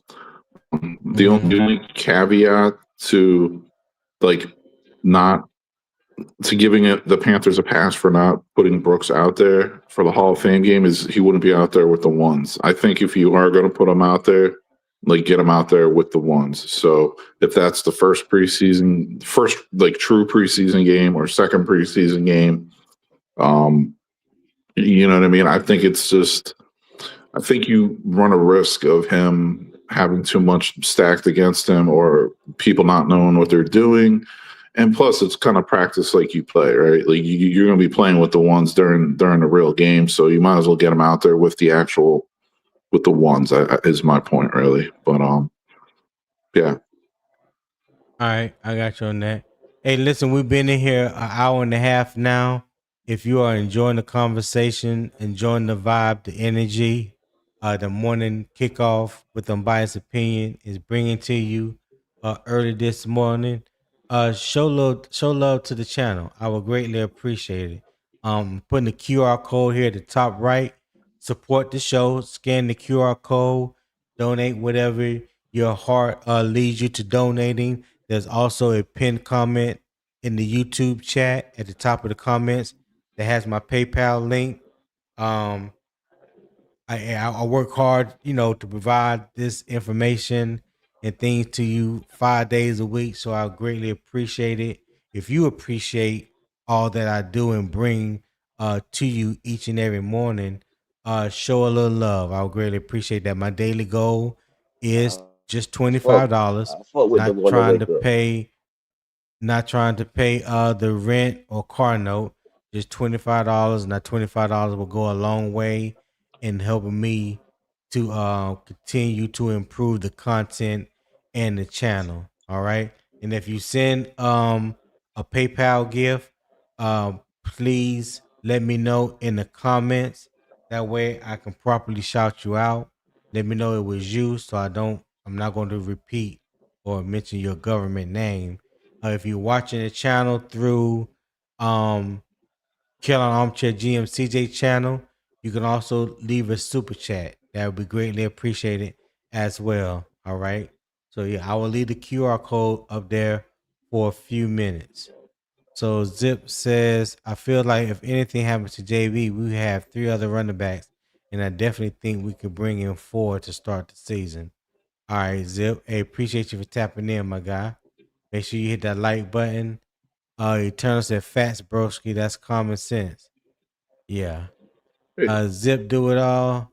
Zip said, if JB is in a running back battle with Chuba, to send him for the Hall of Fame game. But the next three preseason games, JB needs to be on the field with the ones. I can rock with that too. I can rock with that too. I just Yeah. don't. I just feel like he needs to get some type of work in the preseason. Some type of work in the preseason. And you bring forth a very good point. I wouldn't put him out there unless he's out there with the ones. That's a very good point there, Zip. Appreciate that. Definitely appreciate that. Yeah, man. All right, so go I'm ahead, sorry. Bursky. I was gonna say, No, go man, ahead. Go ahead. a guy I want to see too. Like, and he's kind of like an enigma at this point. Like, you don't hear any mention of him. He's never brought up in discussions. Is ETN? Like, he seems like a talented little running back that can actually catch out of the backfield. Like he'd be a good complementary running back to Chuba. Like their styles are completely different, so they would complement each other very well. Not sure why he doesn't get a lot of runs, so I'm curious to see how he looks in the preseason when he gets out there. Yeah, I definitely want to see Travis Etienne do his thing. I remember when he was at Florida, and I felt like he was one of the top running backs in the country when he was at Florida. I think that was the year that Anthony Richardson was the quarterback, and then he transferred to Georgia. I know he split some his carries at Georgia. I know Nate Frazier came in his freshman year and got a lot What is of run Swift there? as a freshman. Say what? What is Swift there? DeAndre. No. DeAndre was already gone, I believe. Mm. Yeah, I believe DeAndre Swift was already gone from Georgia by the time Travis Etienne got to Georgia. Yeah, he was only a few years. Yeah. Yeah. But Swift actually been in the league. Man, what was it 1, 2, 3, 4, 5? He's played 6 years in the league, I believe. Already. Yeah, at least 6 or 7. Yeah, he's Mm-hmm. been there for a minute. He's been there for a minute because how long he's been with Chicago? This is going to be his third year. By Philly. This will be year number 3. He got drafted by the Lions, played there 2 or 3 seasons, right. And then he went to the Eagles for a year, and then he went to the Bears. Yep. Yeah. So this is about year 7, year 6 or 7 for him. Yep. Yeah. All right. So number 5 is the reserve offensive line. Now this is a unit that I thought was going to potentially be a strength for us, and then all of a sudden, we got injury at left tackle. Before the draft, it didn't look like they really addressed it. I know Rasheed Walker came in. You don't really know what you're gonna get from him. Then we drafted a left tackle in the draft. Then Taylor Moton, is having his health issues. So now you got to swing Monroe Freeland over to the right tackle. K Mays left going to Detroit. So now you got Luke Fortner. You got Sam Heck backing him up, who I love. I love Sam Heck. So you got 3 of the 5 key positions that's like unknown. Then at the right guard position, you got Robert Hunt coming back from his tricep injury last year. So just talking about the starters, like I don't know if that unit is going to be as strong as we hope for. And now we having backups being injured. Brady Christensen is coming back from Achilles tendon. Sadiq Charles hurt his calf muscle the other day. So, that offensive line, if anybody know anything about me, I'm definitely trenches first. I study the offensive line more than anybody. I mean, that's what I do on the collegiate level is scout the offensive line. Oh, nice. So, I've been doing that for about going on 3 years. Oh, that's awesome. On 3 years. Yeah. So, the offensive line is definitely not looking, and I hate to say it, it's definitely not looking as promising as it once did. Carolina will play a mixed offensive line combination around Kenny Pickett and Haynes King Thursday night. The current depth chart includes reserve options such as Sam Heck and Nick Samak at center, Brady Christensen and Jatir Carter inside, Stone Forsythe, Ryan Hayes, and Albert Reese behind Monroe Freeling at right tackle. So the quarterbacks, running backs, and receivers, cannot be evaluated fairly if protection repeatedly collapses because of communication errors. The reserve line does not have to dominate Arizona, it just must function. Carolina should evaluate the protection calls, center quarterback exchanges, handling stunts and movement, passing defenders between blockers, avoiding free rushers, limiting false starts and holding penalties, recovering after losing an individual rep, and keeping offense out of repeated long yardage situations. Now, I know that all sounds like a lot, but that's what you hope to see your offensive line, the reserves are willing to do. That's going to tell you what kind of depth is behind the starters. So yeah, Rashad, how you feel about the offensive line going into the game Thursday night? The reserves mainly, not the starters, just the reserves. I mean, like you said, I don't like that. Those backup guys, other than Christensen and maybe Sam Hick, the center, the rest of those guys are like, I don't know. I think we're gonna be looking to hit the waiver wire once the preseason ends, unless those guys can show something. Because I ain't really heard nobody. Well, people don't really pay attention to the offensive line like that, but I ain't really heard of those guys in practice as far as their performances. You know what I'm saying? So Mm-hmm. as of right now, it's looking. It ain't looking nice right now. I'm with you. It ain't looking nice as of right now. Right, Broski, what you I'm think? I'm, hoping at least one of those guys can outperform what we think. Okay, go ahead, Broski. Yeah, I mean, first of all, I agree with your overall philosophy. I think, I mean, I'm trenches first, and I would start with the O line. And like you said, with all the injuries on the O line, I mean, there's a very fine line between being a starter and being a backup. And if you get ravaged, like even if you're third on the depth chart at a position, hey, you never know, you might start some games. So evaluating the second and third stringers in these preseason games, I mean, it is meaningful. You do want to get those guys in rhythm, and you do want to make sure they can understand the offense and the protection calls and all that good stuff, and see them go out there and do it on the field and do it successfully, because depth is an important piece to the O line. Right, right. You're exactly right.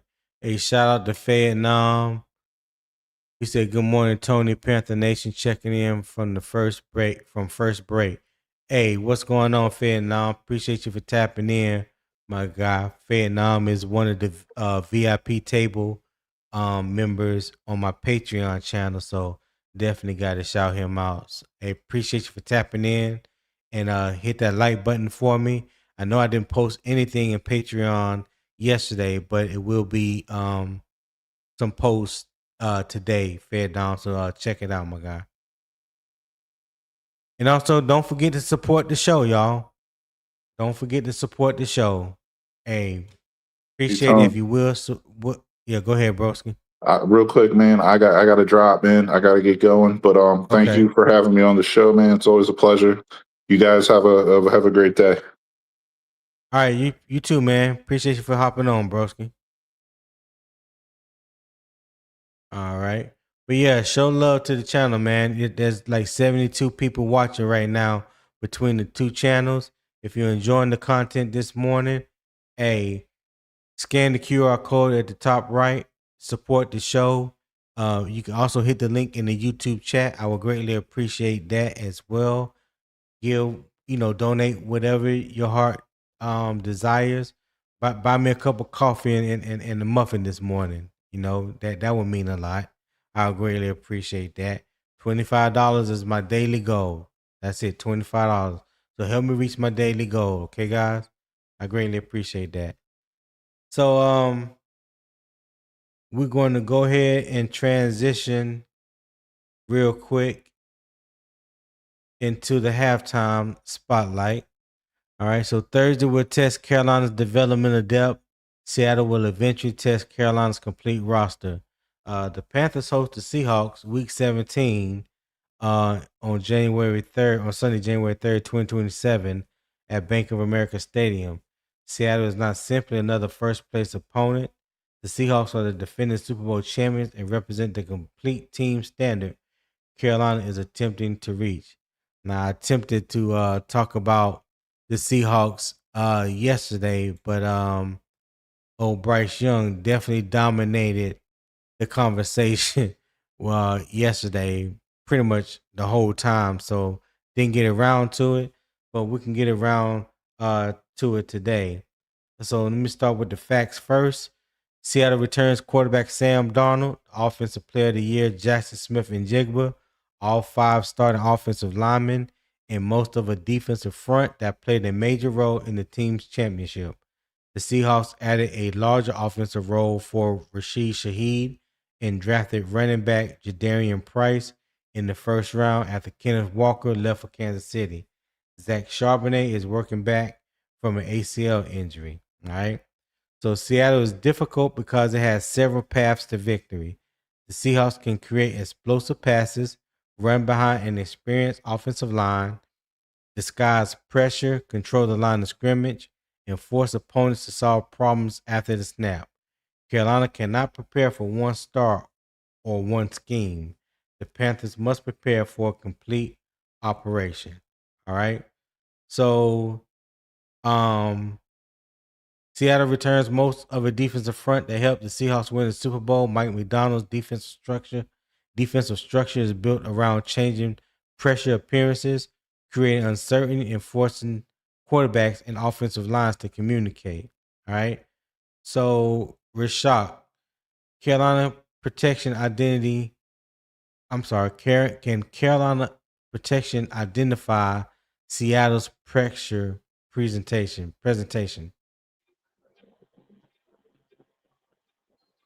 Uh, I mean, And what? right now it's kind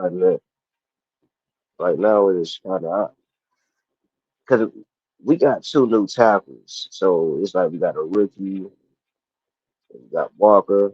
I mean, Yeah. and then we got Fortner, the new center. I mean, right now for me, it's kind of wait to be seen. Because I mean, we haven't seen these guys together yet, so it's like you know, I like the guards. You know what I mean? Regardless of the help, I still think Robert Hunt. You know what I mean? He's Robert Hunt for a reason. I mean, Right. I'm just trying to see, coming off the injury, how he's doing because I think he he's been missing some days of practice with a back issue. So I think he got back to practice like the last practice they had. So it's really all depending on the tackles. I believe the inside is good. It's just the tackle that I'm I kind of wait to see with the tackles right now. But I like I I said, understand that. I would have started Freddie at left and put the veteran Walker at right to start off. Because me personally, I would rather, especially when you have a young guy like that, you know, they say the left side is the most important side. It's the blind side, yeah. But he was the first round draft pick for a reason, and it was a reason she Walker was still a free agent, you know, so long, and they got the little cheap deal they got. But I was hearing somebody, I don't know who it was yesterday. It was saying something about he was projected to get like 20 million or something, like for 4 years, and that didn't happen. So Yeah. I mean, as of right now, I'm trying to see what the tackles gonna look like right now. But I'm good with the Was inside. I'm good Seattle? with Go yeah. ahead. Now I want to say, No, I would have said Seattle does present a lot of problems defensively. Um, they come at you with different pressure packages. Like one thing they like to do instead of mugging the A gap with like 2 linebackers, simulated pressures, they'll mug the outside because they believe the strength of their defensive line is in in the middle. So they want to funnel you. They want to make you go towards the middle instead of bouncing it outside. So they want to lead you to Leonard Williams and Byron Murphy, those type of dudes that's in the middle. So you'll see Evan Worry on one side, and then you see Devin Witherspoon on the other. You know what I'm saying? So they main pressure package is coming off the edge. It doesn't necessarily come straight up the middle. So they come at you from all different ways, and they apply pressure all 4 quarters. It is a relentless pressure that they come at you with. They definitely come at you with a relentless pressure. So um the 4 things that I have up here, one is protect Bryce. So they got to be able to handle Seattle's pressure, like we were just discussing, and avoid long yardage situations. They got to limit explosive plays, control Jackson Smith-Njigba, and account for Rashid Shaheed's vertical speed. All right. Um, Establish the run, preserve play action, maintain the complete offensive call sheet, pressure with 4, disrupt Sam Darnold, and preserve coverage integrity. All right. So we just talked about 1. 2. Can Carolina control Jackson Smith-Njigba without compromising the entire coverage? What do you think? What do you think about that, Rashad? You said you said can they cover and Jigba without jeopardizing the coverage scheme? Can they control Jackson Smith-Njigba without compromising the entire coverage? I think so. I mean, we got, you know, two of the, you know, we got one of the best cornerback duos in the league. I think, they should put JC Horn on him. Let JC Horn follow him around. And I think, no, JC Horn he's a two-time Pro Bowler for a reason. I mean, he's a good cornerback. And, and we all know Mike Jackson. For some reason, he always seemed to play good versus those NFC West teams. He picked off, Yeah. Matthew Stafford 2 times last year. He picked off Sam Darnold. He always seemed to have good games versus those guys. And I think, with JC Horn and, I don't honestly think Mike Jackson can handle in Jigba one-on-one like JC Horn can. But like as far as the Hmm. system, I think Mike Jack, the way he played the last 2 years, to me it seemed like he's mastered the system. So he's really really good in the system. But I think you know if they keep J.C. Horn on him for the majority of the game, I don't think they necessarily have to you know mess up the scheme or the integrity of the scheme or nothing like that. If we have Jason Horn, he can go one-on-one or he can play the zone. I mean, he can do it all. So I think we Right. can I think we can handle Njigba pretty good. I mean, but we played him last year and Jigba got no, was that Olave? No, I got him and No, Olave we messed we up. we we Oh, we played Seattle last year. I think Jackson Smith and Jigba had like 9 catches for like 70 yards, something like that. We did keep him out the end zone, I do believe. okay, So yeah, yeah, okay. for someone of his caliber, someone with his talent, I would call that a win. As far as containing their number one offensive threat, which was Jackson Smith-Njigba, to hold him to 9 catches for like 70 yards. The dude almost had like 2,000 yards receiving on the year. So it ain't like he had a field day against us. So I would definitely chalk that up as a win. When it comes to containing him, and I think we'd be a little bit better this year in the secondary. Um, J.C. Horn and Mike Jack, definitely another year up under their belt. Nick Scott, another year in the system.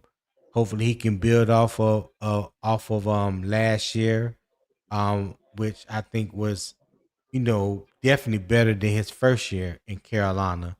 A lot of people in the fan base how they feel about Nick Scott and don't want him here, but I think he played. I think he played good last year. I think he played good last year. So another year in the system, the added depth that we added on the back end. So I think we'll be all right. And we don't play them to week 17. So it's not like we play them early on in the season or anything like that. So we should be well conditioned and ready to go when we do play Seattle. Let me bring to the stage my guy, Red Feinbaum. What's happening, Red? Greed, what's good with you this morning, bro? What's happening, brother Rashad, and everybody in the chat? How y'all doing today, man?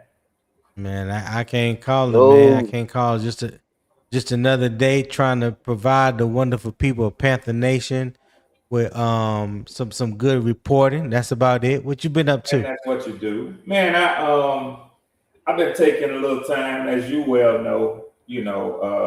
Next month is the end of the fiscal year, man. So Yeah. it's always hard and heavy. The bosses want numbers that's unattainable, but but you better bust your ass trying to meet them. So Yeah, for real. yeah, man. So the wife and I both, man, just kind of her knowing what it's like for me. We always take a little downtime, late July, early August. So I just been chilling, man. Been spending a lot of time, taking a little leave and spending some time together, man. That's all great. Okay. You been avoiding the internet? Yeah. That's a part of what she requires of me. Oh, okay. Well, that's So you know how definitely that go, bro. understandable. You ready? Yeah. Listen.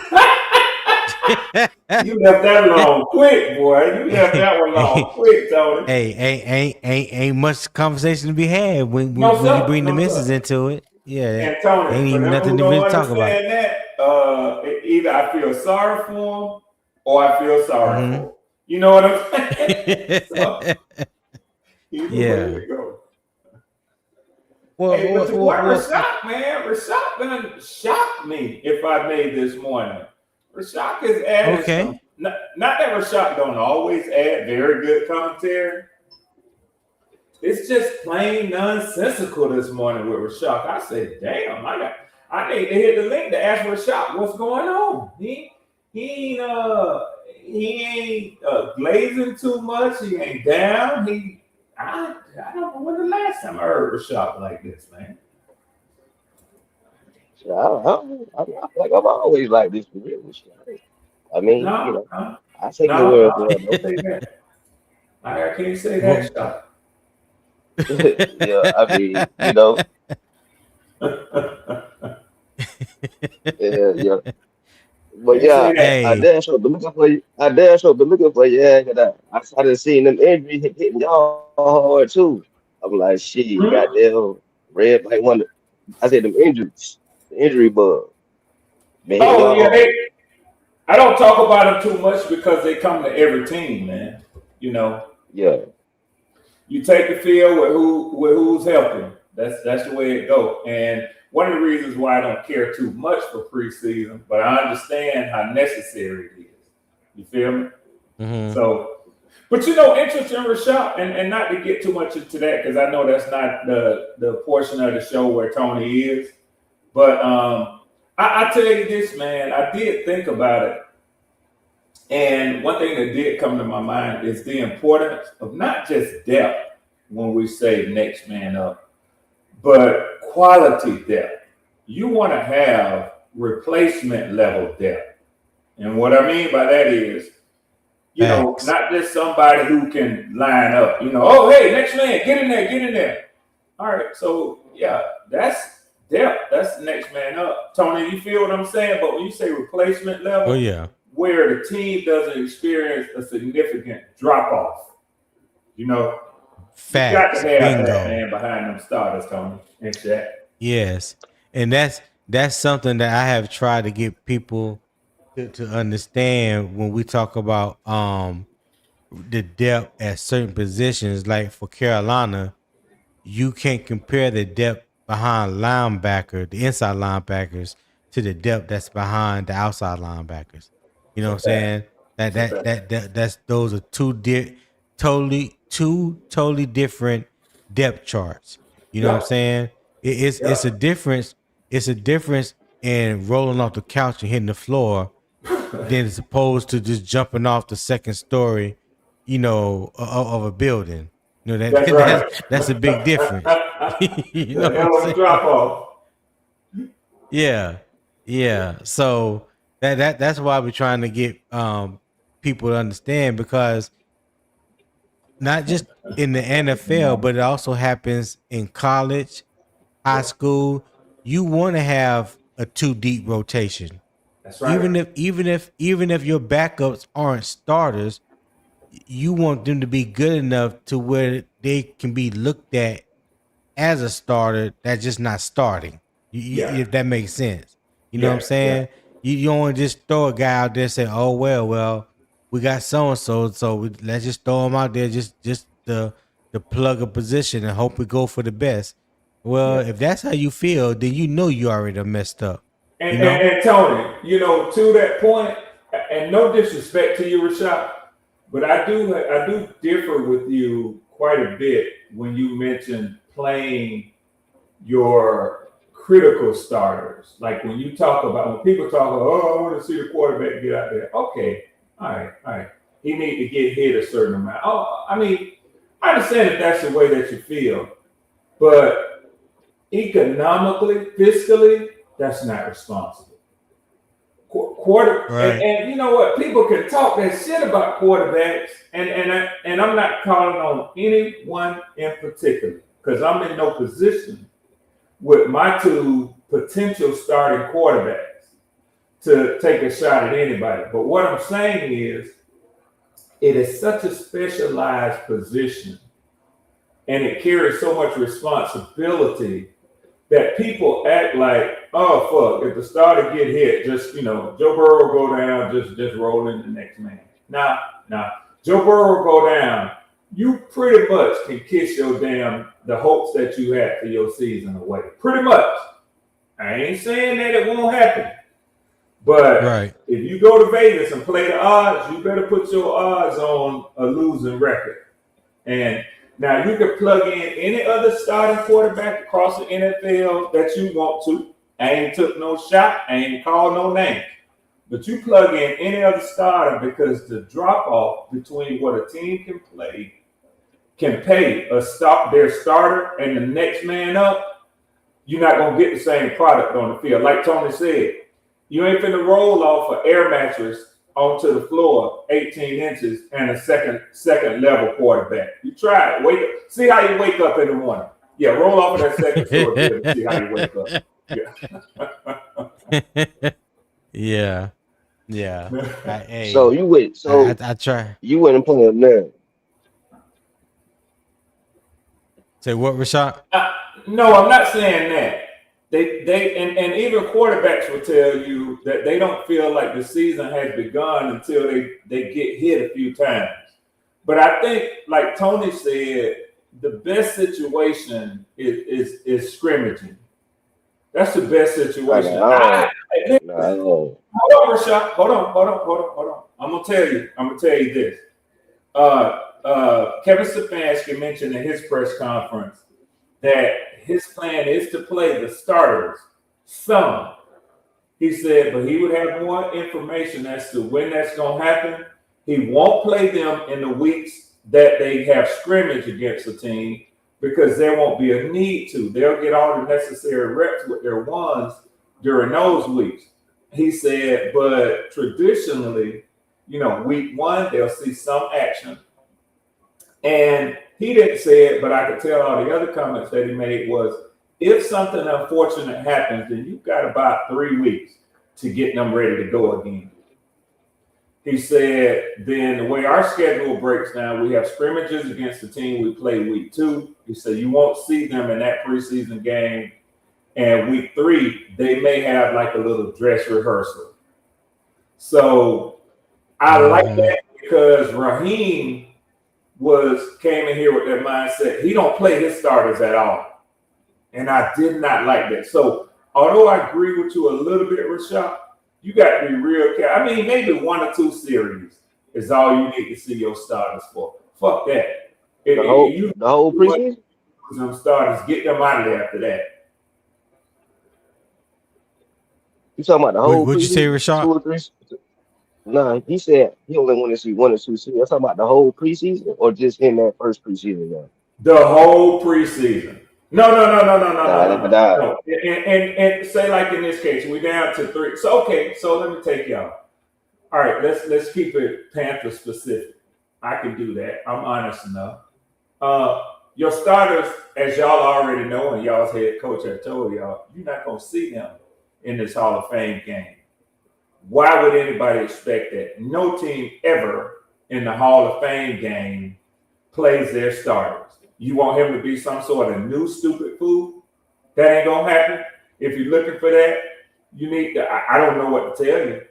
Once the head coach done told you, it ain't gonna happen. All right.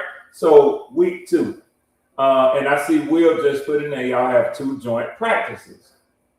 Now, Will, I don't know if that's against 2 teams or 1 with the same team, but I agree that you don't see your starters in that preseason game when they've had 2 joint practices already. What's the need? Yeah, we had joint practices with the Texans and the Jaguars. Okay, so for those 2 preseason games, my take, Rashad, is you don't need to Hold on right quick. You go ahead, Tom. I'm listening. Go ahead.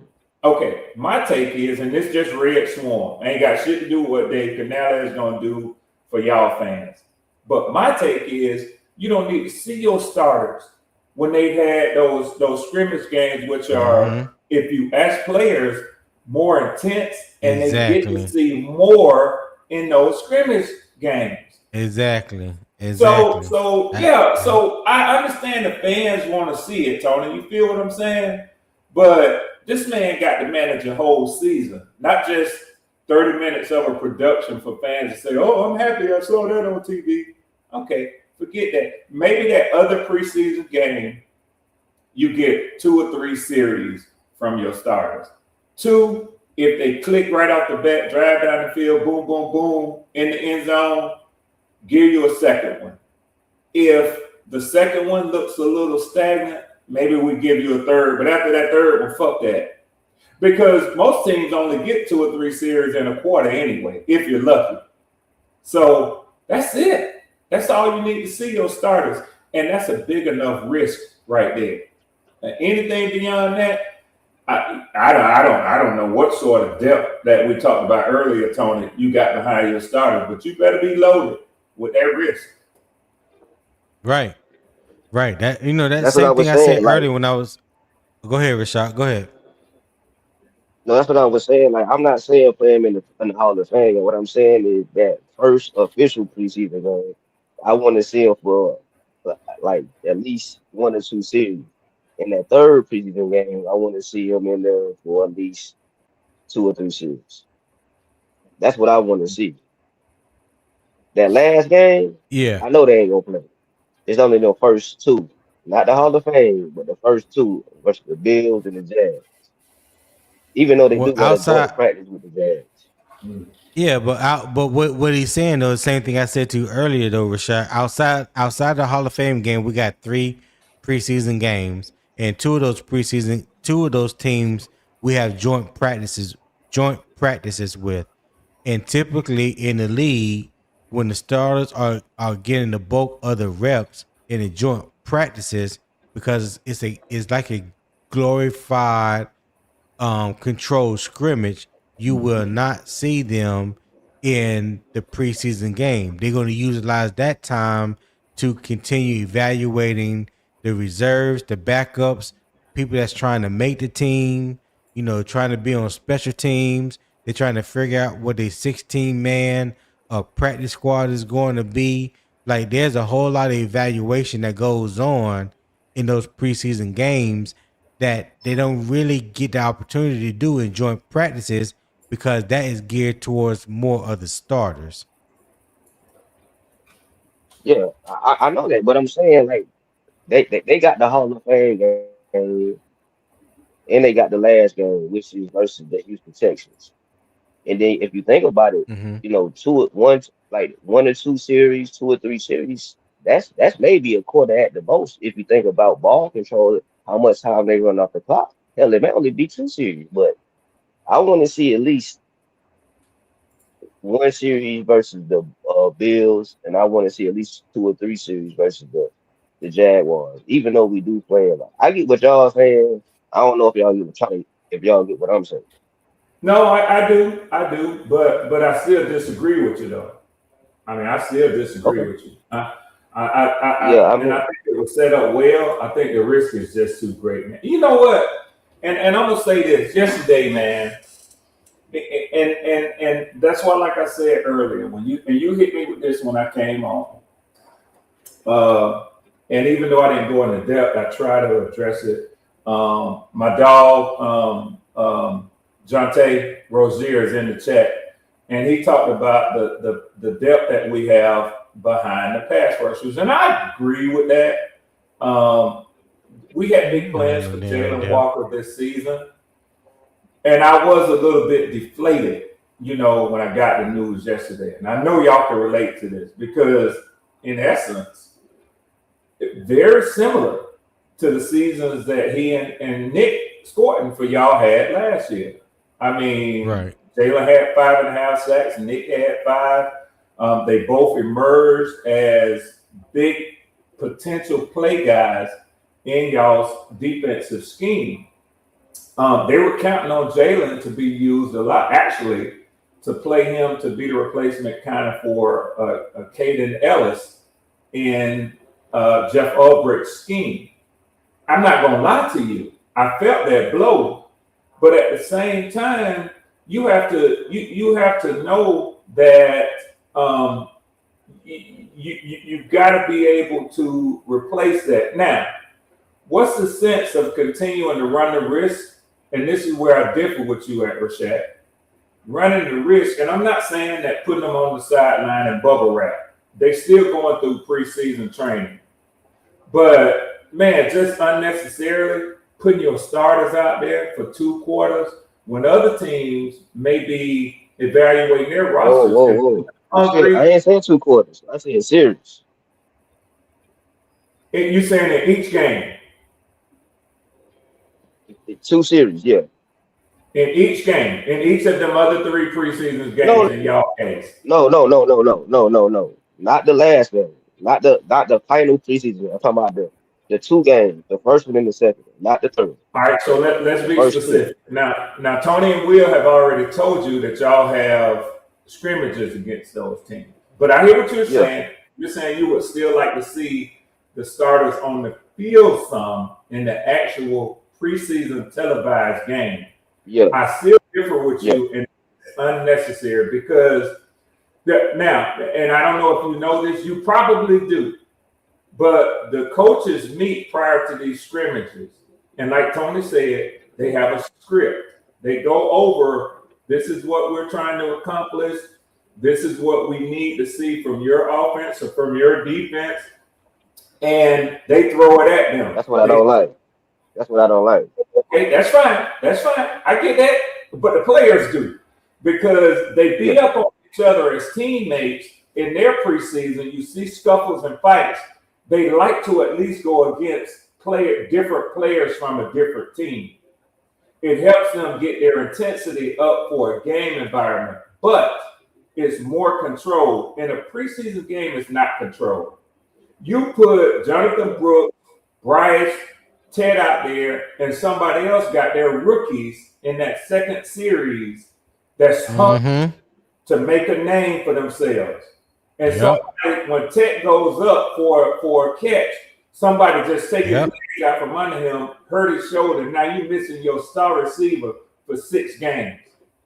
You're going to be pissed off. You can say what you want to say this morning, But until that scenario plays out, I'm telling you, Shop, you're gonna be pissed off. Okay. Yeah, I put it like this. that's true. I would just go ahead and do I guess do what most coaches do. I guess I mean if the opposing team is gonna play their starters for a series, I would play mine for a series. But I mean I just would just throw the backup drop this week. I mean I get what you're saying though. Yeah. Yeah, because I wouldn't want to start it out there versus some damn backups. But yeah, So Rashak Eternal said basically Rashak is saying for 3 years straight we started the season slow. Is that what is that pretty much sums it up? yeah, What you're trying to say, Rashak? yeah, yeah, Right, and I yeah, get that, and I I can see understand that. that, but I think there was a lot more. There was a lot more to it than whether we played the stars enough in the preseason as to why we started 0-2. So I think if we are honest about the situation in its totality, there's more to it than whether Bryce played enough or didn't play enough, or the, That's a the the fact. starters played enough or didn't play enough in the preseason. I think there's other factors that goes into it. Because then, like Red Swan was saying, well, if you go out there and you play your starters a little bit more, extra series or extra 5 or 7 plays, and something was to happen to your starters in I those get extra 5 or 7 plays after they already done gave you plenty of work in joint practice. So I get, like we said, we get what you're saying as Yeah, well. yeah, I understand exactly yeah, where you're coming from, yeah. yeah. but what we're trying to Okay, say is it doesn't add up based on what teams typically do in the preseason when they have joint practices. That's where they starters get all the work. And it so because yeah, you hear coaches tell you or say we play between 50 to 60 snaps in the joint practice. Well, that's almost equivalent to a full game. So why would Yeah. you go out there and add another 2 series or 1 series, which may be you don't know what the series may be. It may be 3 downs, or it may end up being 12 downs. You don't know. But why would you run the risk of your starters out there playing against another team's backup or reserves and people that's trying to make the team, and then no, something I happened to don't want one it of your like that. players? Nah. Right. So, What I'm gonna say, that's what we're. Go ahead. no, what I'm gonna say is, I got a question for both of y'all, then one for real. Now, Okay. the Hold what hold that. first one I'm Hold it. gonna ask Hold that you. quick. Hold that thought. Hold that thought Okay, real quick. Let me welcome my brother from another tip drill, Will Robinson, to the panel. What's going on, Will? Hey fellas, how are you, man? Hey, What's I was good, listening Gray to the Beard? good morning. cool. I was listening to the conversation, right? Yes, sir. Yeah. And I wanted to just for your audience, I wanted to kind of illustrate, well, kind of bring you into what a joint practice looked like. So I know Rashad, you said that you don't like that it's scripted and all of that, right? But let me explain to you Yeah, what they do at a joint practice. They have two fields. Their one's offense versus our one's defense. Their one Mm-hmm. defense against our one offense. Two different Mm-hmm. fields. They will say they'll blow the horn and they have the script, like not scripted plays, but they'll Right. be like, we're gonna start your offense on the 25. We're gonna see if you can drive against us. They don't know if they're gonna run, pass, nothing. Right. Then they might go to the next set of drills. They might say, "We got you across the 40. We want to keep you out of field goal range." Right. And then Work they'll some red offer good, zone. good on good, and they'll put them in the red zone. They'll back them up and they'll start all over again. And the defense is being tested. Our defense is being tested in many different schemes okay. against I get their it now. I ones. get it now. I get it now. Yeah. Yeah. And so they end up running 50, 60 plays against each other, good on goods. The twos and the threes are just damn handing them water and shit. And they might change out personnel, stuff like that. You know what I mean? The offense may change out receiving packages, all that stuff. The twos may get in, but it is their ones versus our ones. Right. And what that does is they tell the other team, we're not here to injure each other, but we are here to have an intense practice. And basically, the defense is on the field pretty much the whole quarter, a whole half of a game, and the offense is on the field a whole half of a game. And they might take a break, drink water, all that other stuff, and they hit it all over again. That is far more productive in getting your team ready for week one than it is 2 series in a game. Yeah. In a preseason game, which you don't know who you're going to get on the other side of the field, that type stuff. If that makes sense. Yeah. Okay, yeah. Go ahead with your 2 questions that you have, Rashad. Okay, the first one I'm gonna ask is, okay, now with the joint practice, let's say we do all that. We do the joint practices with the Jaguars. We get those 60 plays in, do all that. And the Jaguars coach said, you know what, Dave, I wanna play my starters for a series. Would you start them in? Would you say, no, I'm not gonna risk it and just play the backups? And I think it like y'all said, I do think they talk to each other. What you gonna do? You gonna play the start of the series or not? And if a coach say nah, then they won't do it.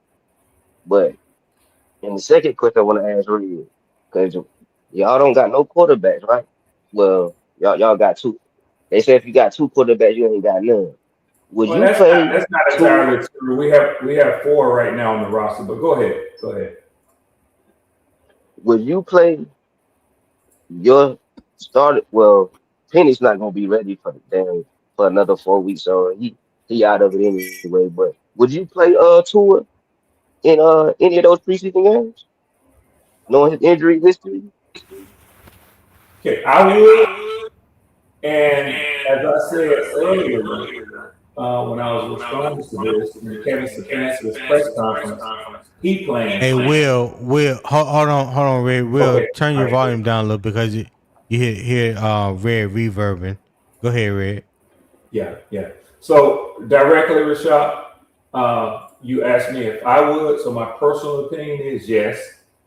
And also, Falcons fans should expect that Kevin Stefanski will, because he said that he will. And let me say this. I get that your question was about the quarterback, but I'm talking about starters too. All right. Yeah. I don't know if that gets missed by people sometimes. We get so heavy into the quarterback conversation, and rightfully so, because the teams will go as their quarterbacks go. So Quarterback conversation was real good yesterday, Red. You should have been here. Yeah, I went back and played some of it last night, Tony, man. I hate I missed it. Boy, I hate I missed it, man. But y'all handled it well, as of course, because you keep that direction and that flow. And some people call that guidance. You can call it what you want to call it. But it makes for good listening, because you don't spend 40 minutes to an hour with that, you know what we call that sport behavior. Yeah. Go ahead with your thought, though. Go ahead. Yeah. So I would, Rashad. And when it comes to Tua, absolutely. For a lot of reasons. One, he's on a new team and a new system, and not just Tua needs the reps against a different team, but Drake London, Bijan, Kyle Pitts, the offensive line, all of those guys, Jesse Bates, Xavier Watts, the Terrell brothers, all of those players need those reps against another team. So I would say starters, a couple of series in the preseason. As far as like the first 2 preseason games, or just one? No, same script that I told you earlier. The weeks that we play, we have those scrimmages against the team.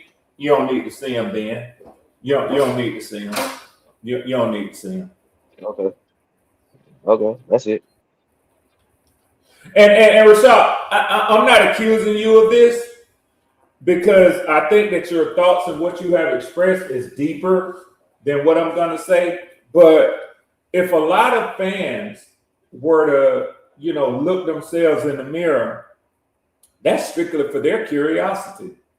It ain't got nothing to do with how the team may be training to get ready to start the season or to play football for the coming season.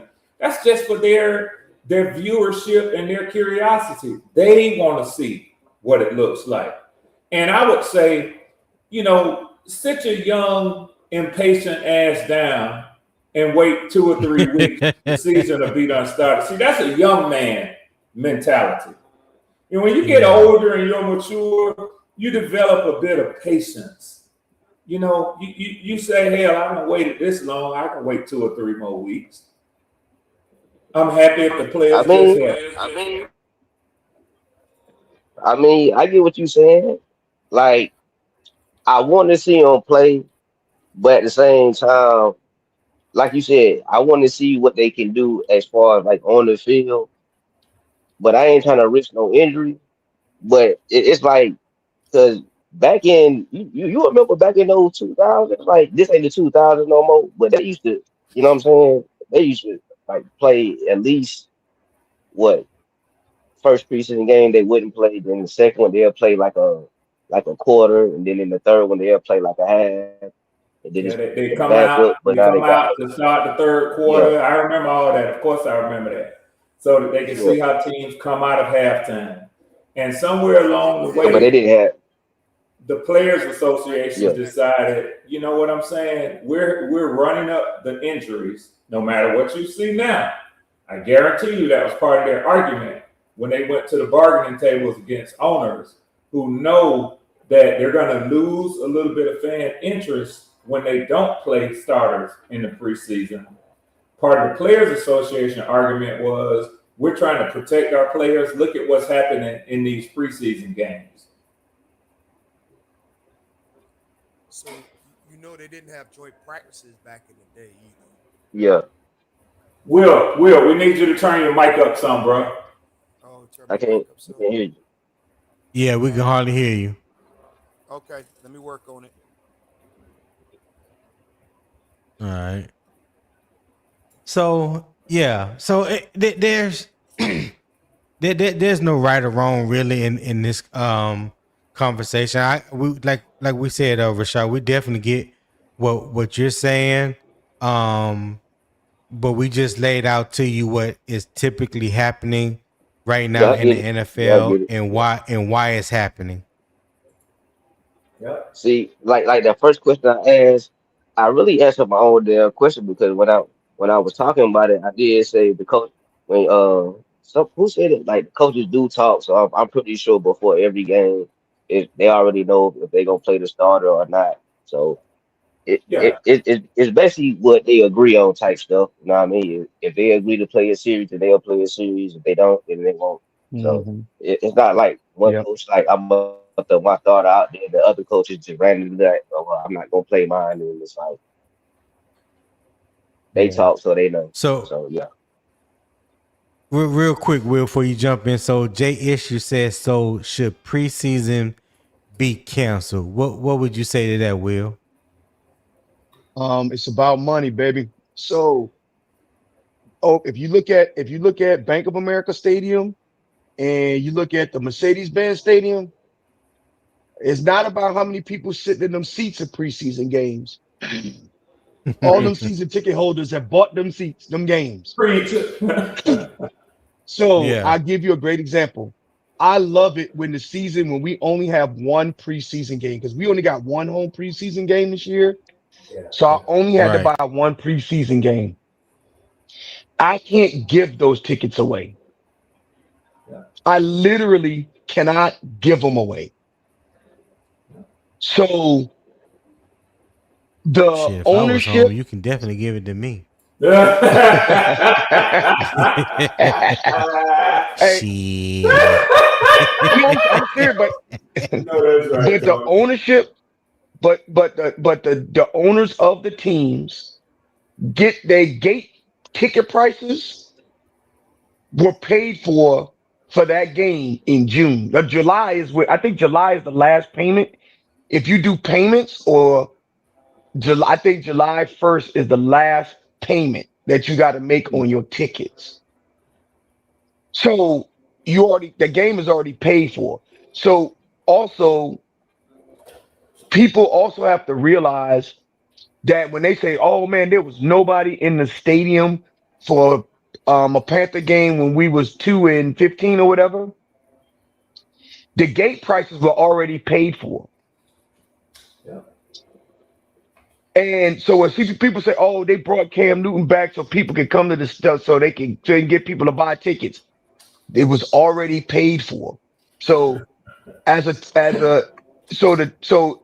in short, I think that I wish there wasn't any preseason game. I just wish they did joint practices and then start the season. But they're not going to do that because that's you getting rid of tens of millions of dollars just in gate prices. If they take over the preseason game, then they gonna make on regular season. They just gonna add more regular season. If they take away No, two preseason games, they just gonna add two more games. I think they're gonna end up being two preseason games and 18 regular seasons games is what I think it will end up ultimately being in this collective bargaining agreement. I think so too, Will. They're gonna do a 1-for-2 swap with the owners because the owners are, and you're right, Will. Fuck what you talk about this owner loving this player and then how this man. I'm gonna tell you something. Tell me how many of the NFL owners aren't businessmen before they bought their clubs. They do other things outside of I can't football, tell you y'all. one. Thank you, Tony. They do other things besides football. Yeah, Right. they're fun. Yeah. Arthur Blank was famous for pushing Mike Vick on the sideline in a wheelchair. But when Mike Vick got his ass in trouble, you didn't see Arthur Blank saying, "Fuck the league." I want him right back after he get out of prison or whatever else. He moved on. Mm-hmm. So I I'll tell you like this. I'll tell you like this, an even better example of business business over football. How the hell Lamar Jackson didn't get nobody to want to sign him when he was a restricted free agent? yeah, Because they all talked to each other, said, we need to control the quarterback market and how much they're getting market. paid. Preach, preach, preach. So no matter how you think we wouldn't want Lamar Jackson in Carolina? We need a Right. quarterback at the time. So did the Yep. Falcons. Yep. So Yep. business But they weren't going to let it be another situation that they had with Deshaun Watson. correct. And like I said yesterday, in business, if you want a friend, buy a dog. Because I there are heard no that, friends in Will. business. Yeah. Right.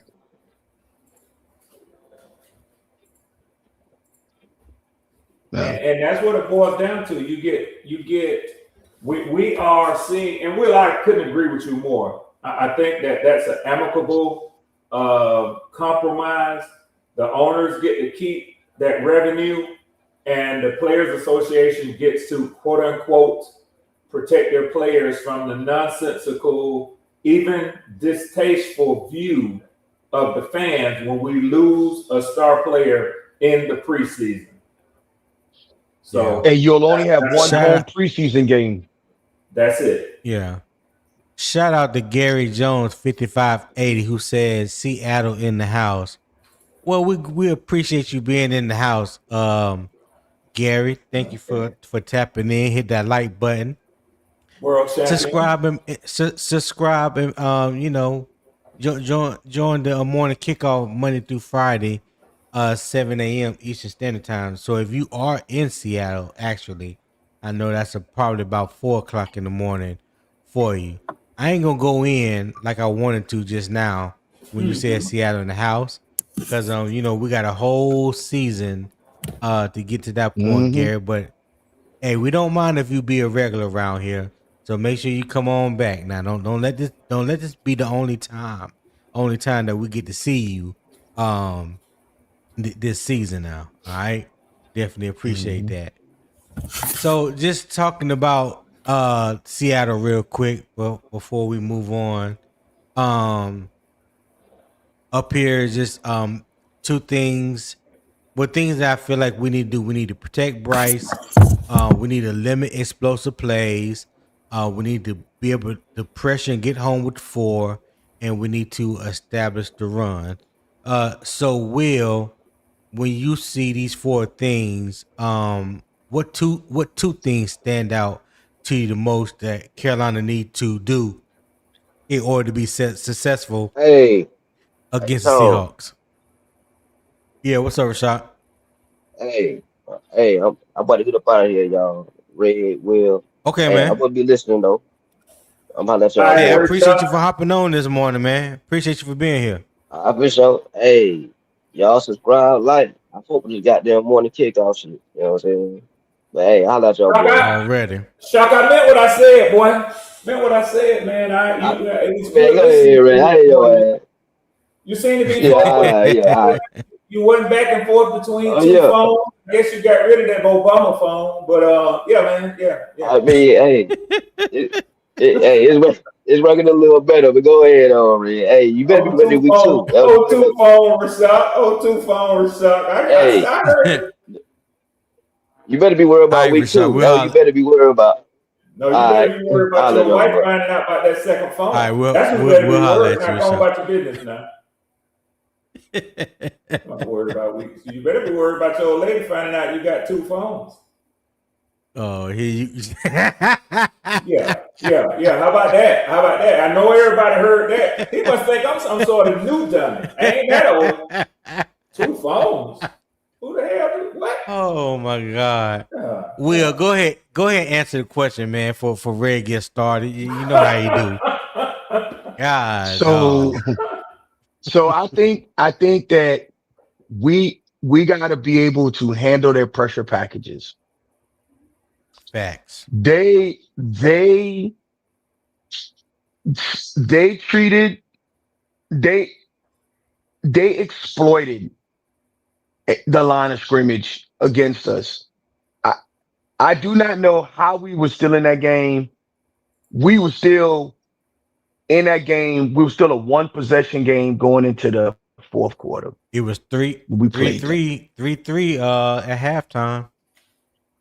Correct. Out. We it was a lot closer of a game than the final score projected that displays at the end. So I think part of that was the pressure packages. I mean, they simulate pressure, they bring pressure. It's like Carolina couldn't really identify the mic. We gonna have to do better against that. Right. And then I think that um controlling JSN, I think that is key to limited explosive plays as JSN. However, lastly, I don't know what Seattle run game is going to look like. So in order to control JSN, um you're gonna have to stop their run game. That is a key to lock in pass protections against JSN. So I just and I mean stopping the run with 4. I mean stop the run with Right. 5. A linebacker, 4 down linemen, stop the run. That's the way that we stop and control JSN. Those are my thoughts. Okay. Real quick before you go, Red. Yeah. Listen, we've been here 2.5 hours now. Nobody has showed love to the channel. I would greatly appreciate if you guys would show love to the channel. I'm gonna put the QR code up here one more time.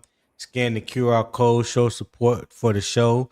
The link is also in the YouTube chat, pinned at the top. You can click that link, send a PayPal gift, if you will. I would greatly appreciate it. If you're watching through Carolina Armchair GM CJ's channel, you can also send a super chat. Now, like I said, I work hard to try to put this show together each and every day, 5 days a week. Be there for you at 7 a.m. Eastern time. Show a little love back to the channel. I greatly appreciate it. My goal is just $25 each day. Again, I'm not trying to break the bank or pay no rent or nothing. You know what I'm saying? So whatever you donate definitely goes back towards the channel to improve the channel, make the channel better, so I can keep providing you guys with great content 5 days a week. So I would greatly appreciate it if you guys would do that. Go ahead, Red. Yeah, man. For me, I think y'all's defense. If you were to ask me today, what has to happen? And the question, just to be clear, Tony, what do y'all have to do in order to present well against Seattle? Well, what are the two things that Carolina must do from the four things on the board on the screen here? All right. What are two things that Carolina must do to pull out a victory against Seattle? Let's see.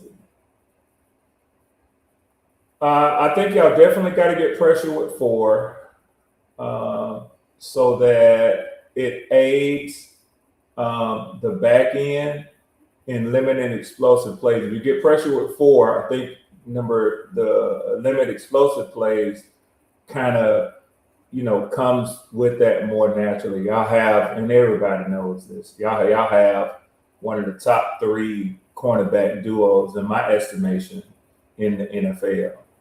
So if y'all get pressure on the front end, y'all let them 2 boys do what they need to do on the back end. And then I would say even more so than establishing the run, because that's a taller task. But I think if y'all's offensive line can protect Bryce, y'all will fare well against the Seahawks, both defensively and offensively. But yeah, so I would say protect Bryce and pressure with 4. Okay.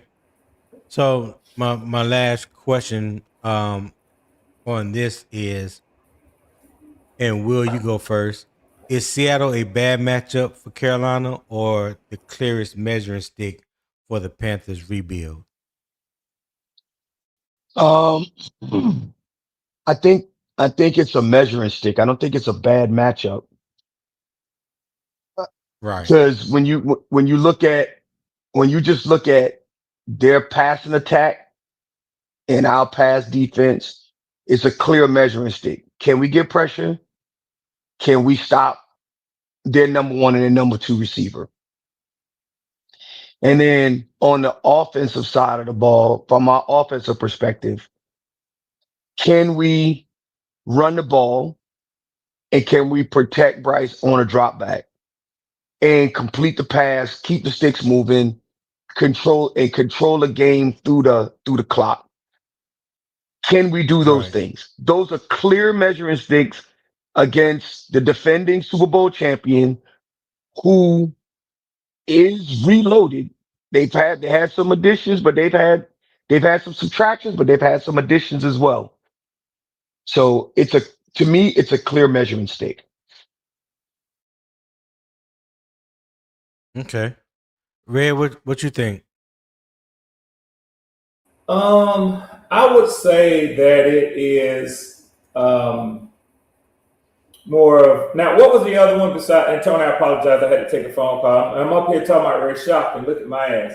I know I got the measuring stick part, but what was the other one? A test? Is Seattle a bad matchup for Carolina or the clearest measuring stick for the Panthers rebuild? Yeah, it's a bad matchup. I think that a team with those first place teams that y'all play, and I know there's been a lot of discussion about that, the Seahawks, the Eagles, and I guess the Broncos. Defensively, the Broncos and the Seahawks are bad matchups for y'all. And offensively, the Seahawks are a bad matchup for y'all because they score nearly 10 points more than y'all put up on average. So that's a bad matchup. Okay. I would say that a team like the Eagles is a clear sort of definitive test as to where y'all line up at among the league's best first place teams. But I think of the three, the Seahawks and the Broncos are bad matchups. I think a good test for y'all to see where your team is now would be like the Eagles. And the reason I use all three of those teams is because they're first place teams like you guys are. And I think if you're looking to see have you arrived as a true first place contending team, then you pull out those three teams. So the other two are bad matchup. I think Philly would be a test to see where y'all are at. Okay. All right. That's Hey Tony, cool. can I add? Can I add one thing? Yeah. Go ahead, Will. Red, would you rather play the Seahawks or the Rams? Right now, I would rather play the Seahawks. Yeah, right. Yeah, right. Okay. Let me tell you why. Let me tell you why.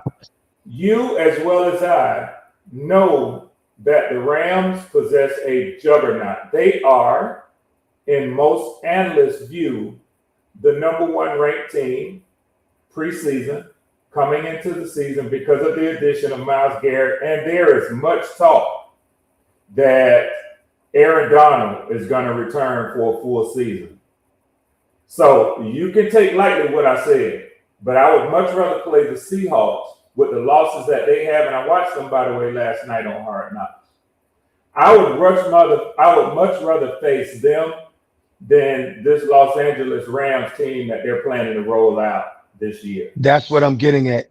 So you would so you would much rather face the Seahawks than face the LA Rams, correct? Again, yes, that's what I said. Okay. So everybody when they be talking about this first place schedule and you got the first place, I don't really want to hear that. And the second thing, whether people believe it or not, the Eagles has lost quite a bit this offseason. Now they defense still good. They've lost quite a bit on offense, but the Cowboys are reloaded. Most people project the Cowboys to come out of the East. So to say, oh, you got a first place schedule and you playing the Eagles and everybody playing, goddamn Buford High School, and you guys are playing the Eagles. That first place schedule thing is, in my opinion, is a lot less tenable. Because the last thing I'll say about this, and I thank you for letting me deviate a little bit, Tony, we play the Broncos. Who do y'all play? I think y'all play Kansas City. the Chiefs, right? Yeah. Yeah. And so are you saying that, that's you know what I mean? It's not as if So this is let me something. cut through it. Hold on. Let me just say this last piece. Okay. It's not as if this first place schedule thing that people are using, as I'm talking about Panther fans who are defeatists and are non-warriors, because warriors don't think like that are defeatists. Say, but we got a first place schedule, man. We're gonna get our ass whooped. Those people are not what warriors are made of. And they didn't even look at anything else past who you playing. So I just wanted to pause that right there. But thank you for letting me deviate, Tony. No problem. Go ahead, Red. You May I want to have say an something? opportunity? Yeah. So Yeah. I get what you were trying to point out, Will, and maybe I did open Pandora's box. Well, I didn't open it. Maybe I cracked it a little bit when I mentioned, much that was being made about the first place schedule. I can see how, that might have rubbed you a little bit the wrong way.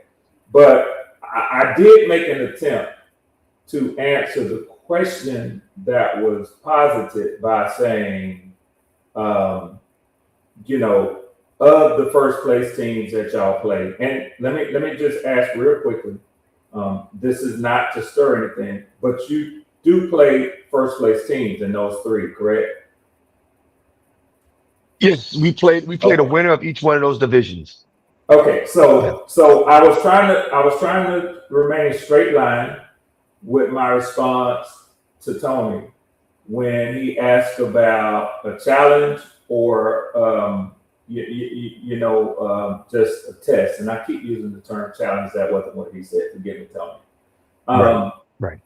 But that's how I chose to line it up. Now I get where you're saying, hey, you want to minimize this conversation about the difficulty of those first place teams, but that's not what I was trying to answer to. Right. So, No, you are unfortunate casualty of this, Red. That wasn't for you. That was for all them Panther fans. That be the first thing that come out their mouth is we gonna win 4 games because we play in the first place schedule. Right. That's Will, as a gentleman, let me say this. I agree with you. You can look up and down that and say for the Buccaneers, who have to play those second place teams, being the Rams, as we play the 49ers, okay, hooray. Rams, Chargers. Yeah. They got to play Rams. And the Cowboys. And we draw Jaden Daniels, a healthy Jaden Daniels. We draw the 49ers, and we draw Patrick Mahomes, who's out there ahead of schedule. So I agree with you, Will, when you say there's not that much difference in those teams. But will you agree with me when I say there's not that much difference in our 3 teams, which each finished with an 8-9 record? Exactly.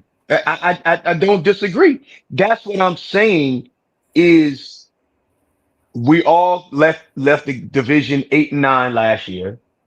Mm-hmm. What will be the true test of the tape for our division this year? Yeah. Is who beat each other.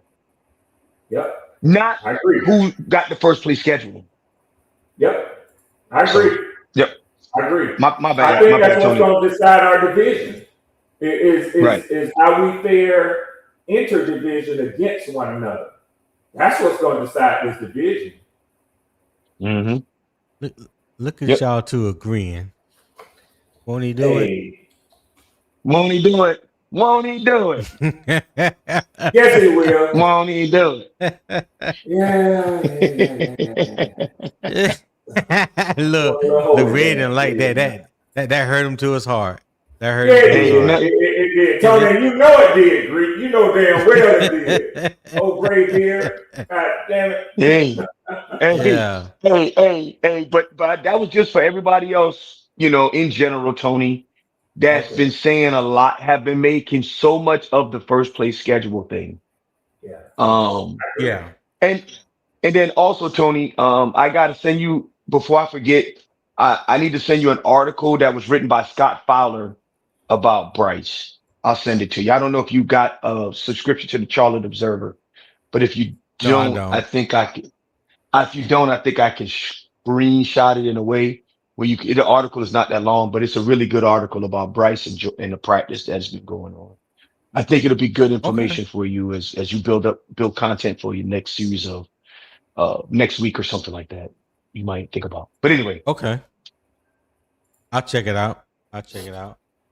So we get to our last. What'd you say, Red? I said big season loading for them boys, both he and CJ. Big season loading for them, man. Oh, you talking about me and CJ? Okay. Yeah. Okay. When you said CJ, I thought you was talking about a player or something like that. I got you. I got you. Yeah. Hey, that's the hope. You know me, just starting out back over again. You know, so you know, just trying to remain patient and keep doing what I'm doing, and think things will come to me eventually. You know, I think it's so, gonna be a blockbuster season, though, Hey, Tony. Because you hey, that know how we roll out when the season gets started. Motherfuckers is up early. We all over the internet looking for stuff, man. So yeah, I like the lane and the slot that you in. yeah. But we don't have to get into the details of it for what it provides you. But I can see it. I can see the angle. And Tony, I think it's gonna be big for you, man. I appreciate that. yeah, I appreciate it. What you I gonna say, think so. Will? Yeah, that's the guys and a guy in the chat like whose house? Well, the 49ers say it's Oh their house yeah, because every time y'all play the 49ers at home, the 49ers take over y'all stadium. So whose house? I guess Juice it's the Man, Rams house unless you playing the Juice Man, 49ers. 562. Unless y'all playing the Yeah, Niners.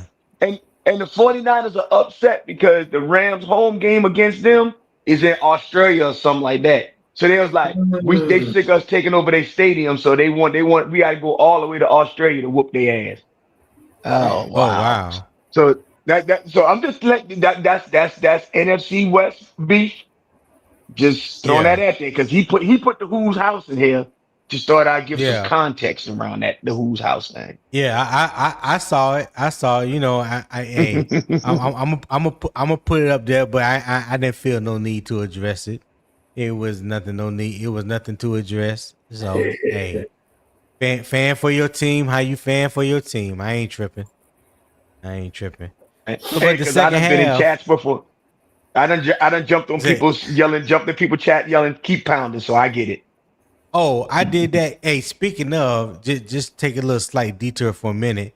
I went on like 2 or 3 New Orleans Saints podcasts last weekend, and while they were talking and stuff, and I put keep pounding in the comments on all 3 chats. I did not get not one person to recognize, respond, or anything. I was like, man, they ain't about that life for real. Yeah, Let me they go ain't and up find on it something else to yet. do. I will say this that they are a lot like their podcast community is very similar to the Falcons in that they're bigger podcasters don't open up the panel, and you only communicate with them through the you only gonna communicate with them through the chat. And you know, it's that monologue thing, one host doing the talking. I can do that sometimes, but I ain't gonna tell y'all no lie. I'm just gonna be honest with you. That only holds my, and I know I'm damn near 60 years old, and they say that a human's attention span should roughly be 1 minute for each year. So, Well, but I think I'm getting to the point where I'm falling off the other side of that cliff because I'd be damned if I got a 60-minute attention span. Now I have to have a break. You know what I'm saying? well, Red. All 3 of us on the 5th floor. You just closer to the elevator than Yeah. Yes, sir. So y'all break know where I'm coming from. But when it comes to that thing, man, Oh shit! Hey Ray, you about to press the up arrow on the elevator? Hey, Will, you know when you go check into the hotel in the first room that's right across from the elevator, ain't but like 3 steps.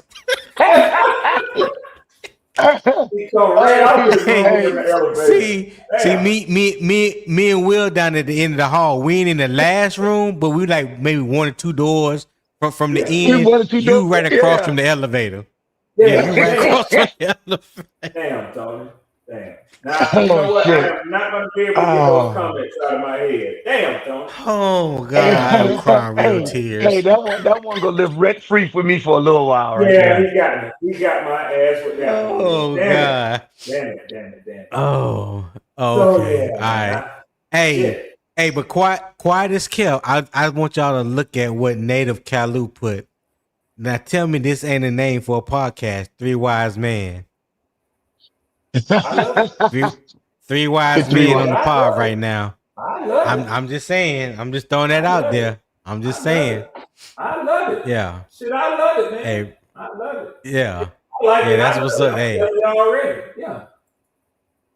But yeah, man. That's When I funny. was trying to get down, I think I lost my damn train of thought, Tony, with that shit that you fucked me up with, man. I gotta leave it alone. I can't remember. Oh, no. I was talking about them Saints, man, podcasters. And there's a young guy that I'm very fond of, no free advertisement, but he's on his path to have an interaction. But I think that he's still learning how to control it, and that's fine. You know what I'm saying? If he finds a good balance, it'll be good, I think, because he does let people mix it up a little bit, sometimes way too much, but he got to find his own path, man. But I'm saying the others are like the majority of the Falcons podcasts. Not all of them. Some of them are very open to people coming through. They know how to control that flow. But the majority of them are that, hey, just listen to me, listen to me for 2 hours. I can't do that shit. Yeah. Yeah. Yeah, I feel you. It had time, but listen, Juice Man 562 really wants some attention. He said only Weiner's defense is we have more fans. But when was the last time y'all won a Super Bowl? Y'all gotta watch VHS tapes to see their last Super Bowl win. Well, let's see, Juice Man, that the here's what's wrong with your statement, sir. So I'll give you about a minute of my time. We never won a Super Bowl. We no, don't have Tony, to he's go talking about watch. the 49ers. He's talking about the 49ers. Oh, you talking about the 49ers? Yeah, they call them the 40 whiners. The 40 whiners. Oh, okay. Well, yeah, I don't. Yeah, well, ain't no 49ers fans in here, but okay, I get what you're saying. All right. He was talking Winers about had my the most response to taking fans. over their stadium. Yeah. Okay. All right. Yeah. All right. Disregard an old man like me. I'm sorry. I apologize. No, you're all right, man. We got to look out for each other. That's why we wise. You know what I'm saying? Yeah. Jay Issue said they do favoritism in their chats. That's why. Oh, are you talking about Saints fans? Yeah. Okay. Yeah, they do. Hey, Tony, right. I'm gonna tell you right now, Red. Right now, Red. Yes, I'm taking a PT. I'm gonna take once we beat y'all week 2. I'm taking a PTO day because wherever you go on a podcast, I'm following you. Well, that's fine. You're gonna show up either way, though, right? Just I'm gonna show up either way. Okay. Either way. But you know what? You know when you really want to be available, Will, is at the end of week 18, and Red has to come on to the podcast and wear that chain. Oh, that's gonna be so good. Well, what I tell you is, CJ's wife is gonna have to start making that mofo after we whoop y'all ass in the dome week 2, because that's what's actually gonna happen. I said it before, I'll say it again. My retort to that, Will, is tell me the last time that Bryce Young won week 2. Now, I can tell you the last time. Yeah, that's true. I can tell you the last time the Falcons beat y'all with Bryce Young under center. But you tell me the last time that y'all won a week 1 or week 2 game. Those are all. Hold on, let me finish. Those are all valid. I know it's hurting. Okay. Now, I'll be quick. It's painful to your ears. I'll be quick. But I can tell you the last time that the Falcons defeated y'all with Bryce Young starting. Can you tell me the last time y'all won a week 1 or 2 game with Bryce Young starting? Bryce Young has always gotten off to a slow start, but every year is a different year.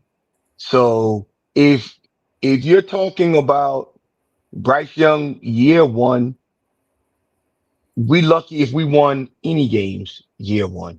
So that's a throwaway. Year 2, Yeah. problems. Year 3, slow start. Because we didn't have half the weapons that we had to have. We've already rehashed that. This year is an entirely different equation. I know that's the reason why, Tony.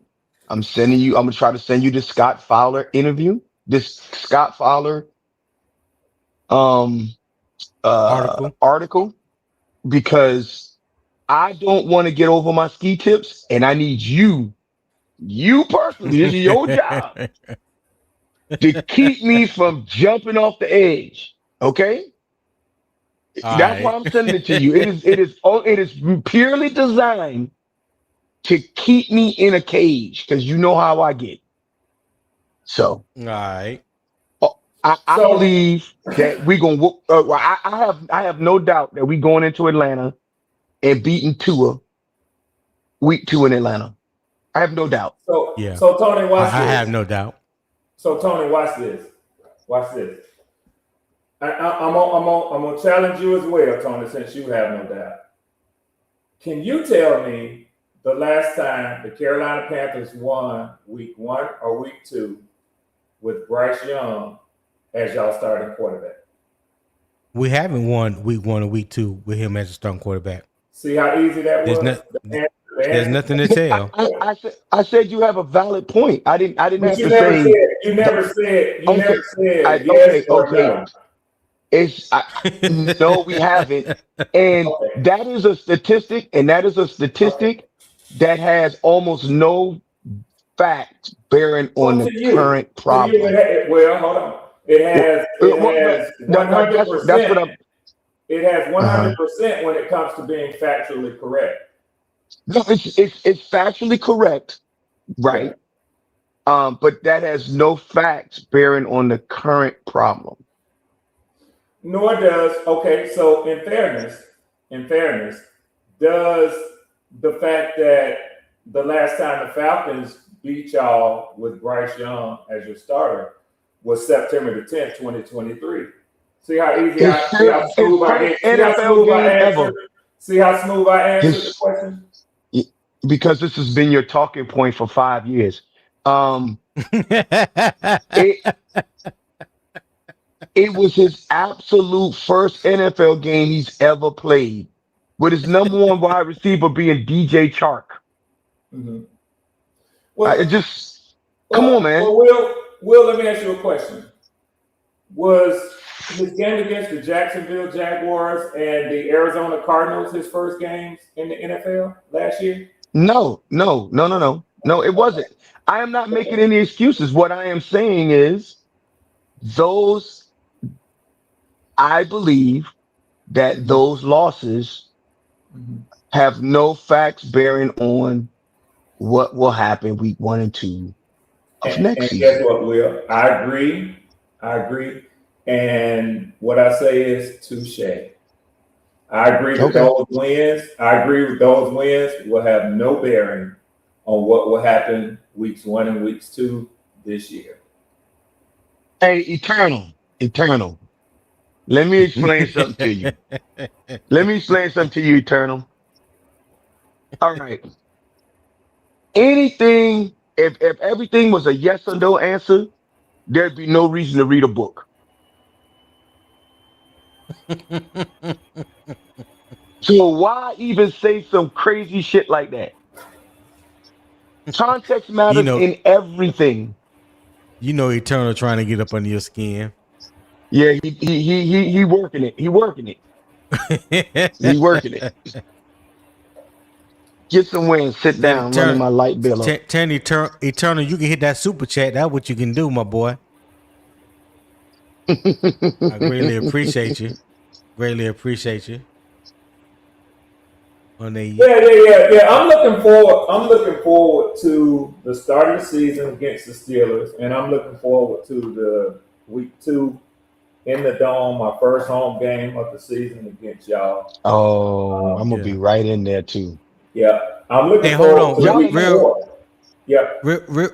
Real quick, shout out to Duck Smoke, aka J Live 504, my guy, the New Orleans Aints fan. What's going on, Duck Smoke. What's going on? Hey. Don't be like that, J-Live. Don't be like that. Don't run, nigga. Don't run. It's too close to the He the season. only one running around with smoke canisters, right? Yeah. He the only one. He the only one in the platoon with smoke canisters. As soon as something happens, he pops his smoke canister. Popping smoke. Y'all know J-Live a medic. Y'all know J-Live a medic too. He a medic? Yeah. He yeah. And he the only medic with 5 smoke canisters and 1 bandolier bag of bandages. Damn, No, hold on. Five smoke canisters and no tourniquets. Defend yourself, J-Live. Boy, you better defend your damn self. I'm gonna lose all respect. Hold on. Bag. Hold on. No IV bag. No gouges, no nothing. Damn. J-Live. Hold on. I'm dropping a link for you, Duck Smoke.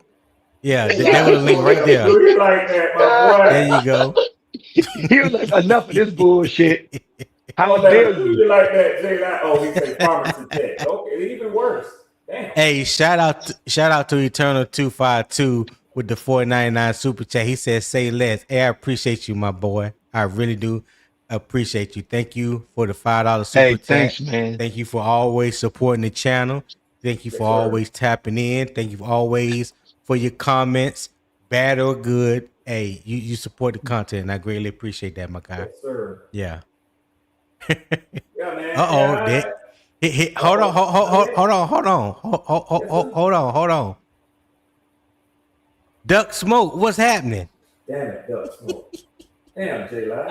How dare you, Tony? How dare you? Good morning, fellas. Good morning. Hey, J-Live, can I Now, you ask see- J-Live a question real quick? Go ahead, Red. J-Live, spell Hua for me. Help your boy out. Spell Hua. Well, who? Hua. There you go. That's Yeah. the correct Shit. pronunciation. Who? I think Thank you. I think it was. I think it's been a minute, bro. Shit, I think it was. Oh, Go Oh, ahead you and know spell what? it. How would you spell it, J Live? How would you spell it? And you know what? I be never. right or wrong. Look, I'm just thinking. I never had to spell it before. Me either. Oh, Me you either. lying we nigga. just said Oh, it. this nigga here You lying. lying. J Live, come on, Oh. J Live. Oh. I'm for real. Okay, Have you okay, ever okay, seen it okay, spelled? J Live. I haven't, You bro. never you never had to spell it, but you have seen it spelled. So how when you have read the words "or" anywhere, how was it spelled? No, that's the thing, Tony. I'm serious.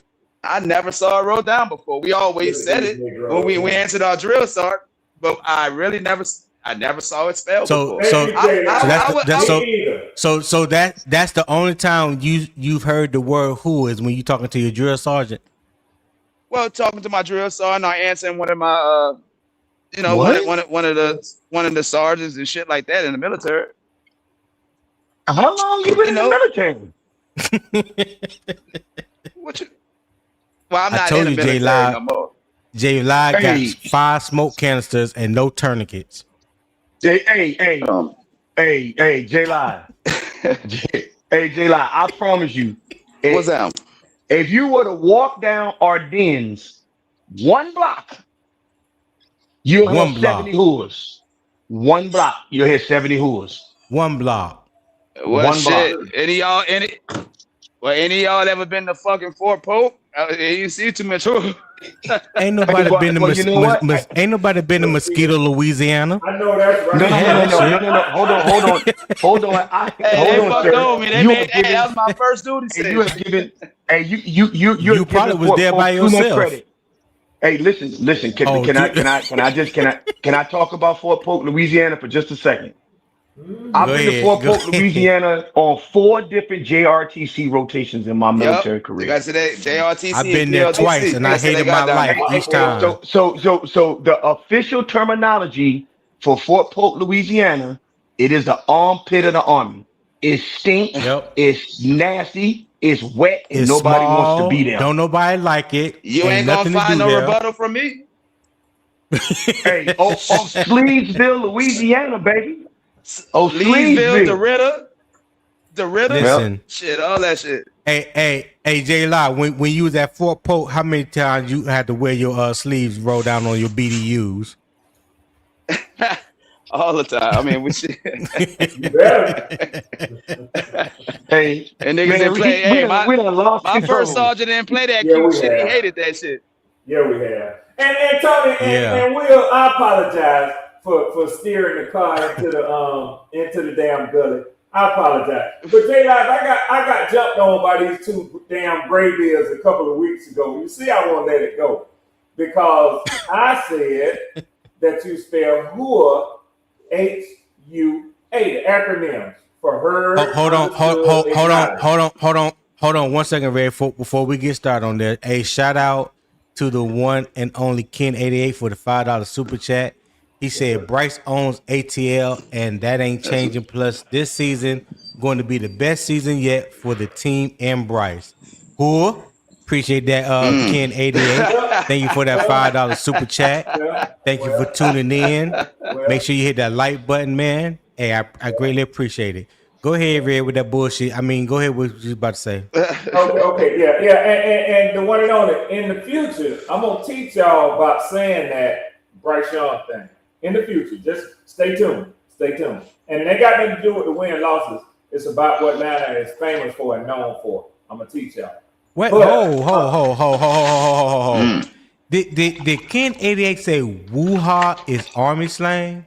I don't know what the hell that is. What? Wuha! Okay. Ken88, are you sure you ain't from Atlanta? Damn. Wuha. Okay. All right. Yeah. Go ahead, Red. Go ahead. Yeah. And just think about the two things that people like to associate Atlanta with. Magic City is one. You know what the other one is. So I wouldn't be so eager to say that Bryce Young owns Rainbows. Yeah, what are you really saying? But yeah, J-Live, I got jumped all on because I said, and I didn't even have to explain how it was spelled. I said the acronyms HUA, H-U-A, heard, understood, acknowledged. Boy, they put all kind of combat boots in my ears, on my neck, had me in the front lean and rest. I said, damn, well, I don't remember actually having to spell it out. We just enunciate, HUA, you know what I'm saying? HUA. Right. How do you want to do it? So, but okay, all right. Yeah. I don't even know why you even asking Jay Live for help. He ain't never seen it spelled. So how would he know? Hey, See, that's what happened. Like Red said, we only announce it. Yeah. Hey, J Live, if you've never seen HUA spelled out, that means you were in the Coast Guard, National Guard, Army Reserve. Nah. See, if none of y'all ever was medical, we spent most of our time in a hospital. Selective service. We spent most of our time in a hospital. I was Hey, working at when y'all went to the my field, boss was a doctor. Is it true that the medics and the pharmacists slept in the back of a Humvee? Nah, we did a lot of sleeping around, but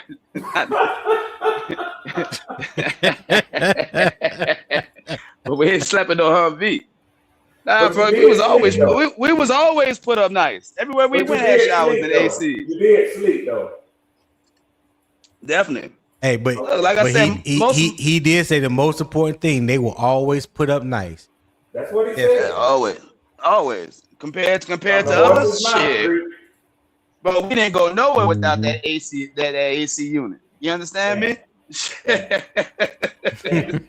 Hey, medical different, bro. A lot of your bosses are civilians. So all that military, fucking mannerisms and shit. A lot of that shit, bro. You get up when you go other places. Hey, Tony, fuck up. Go ahead, Will. Go ahead.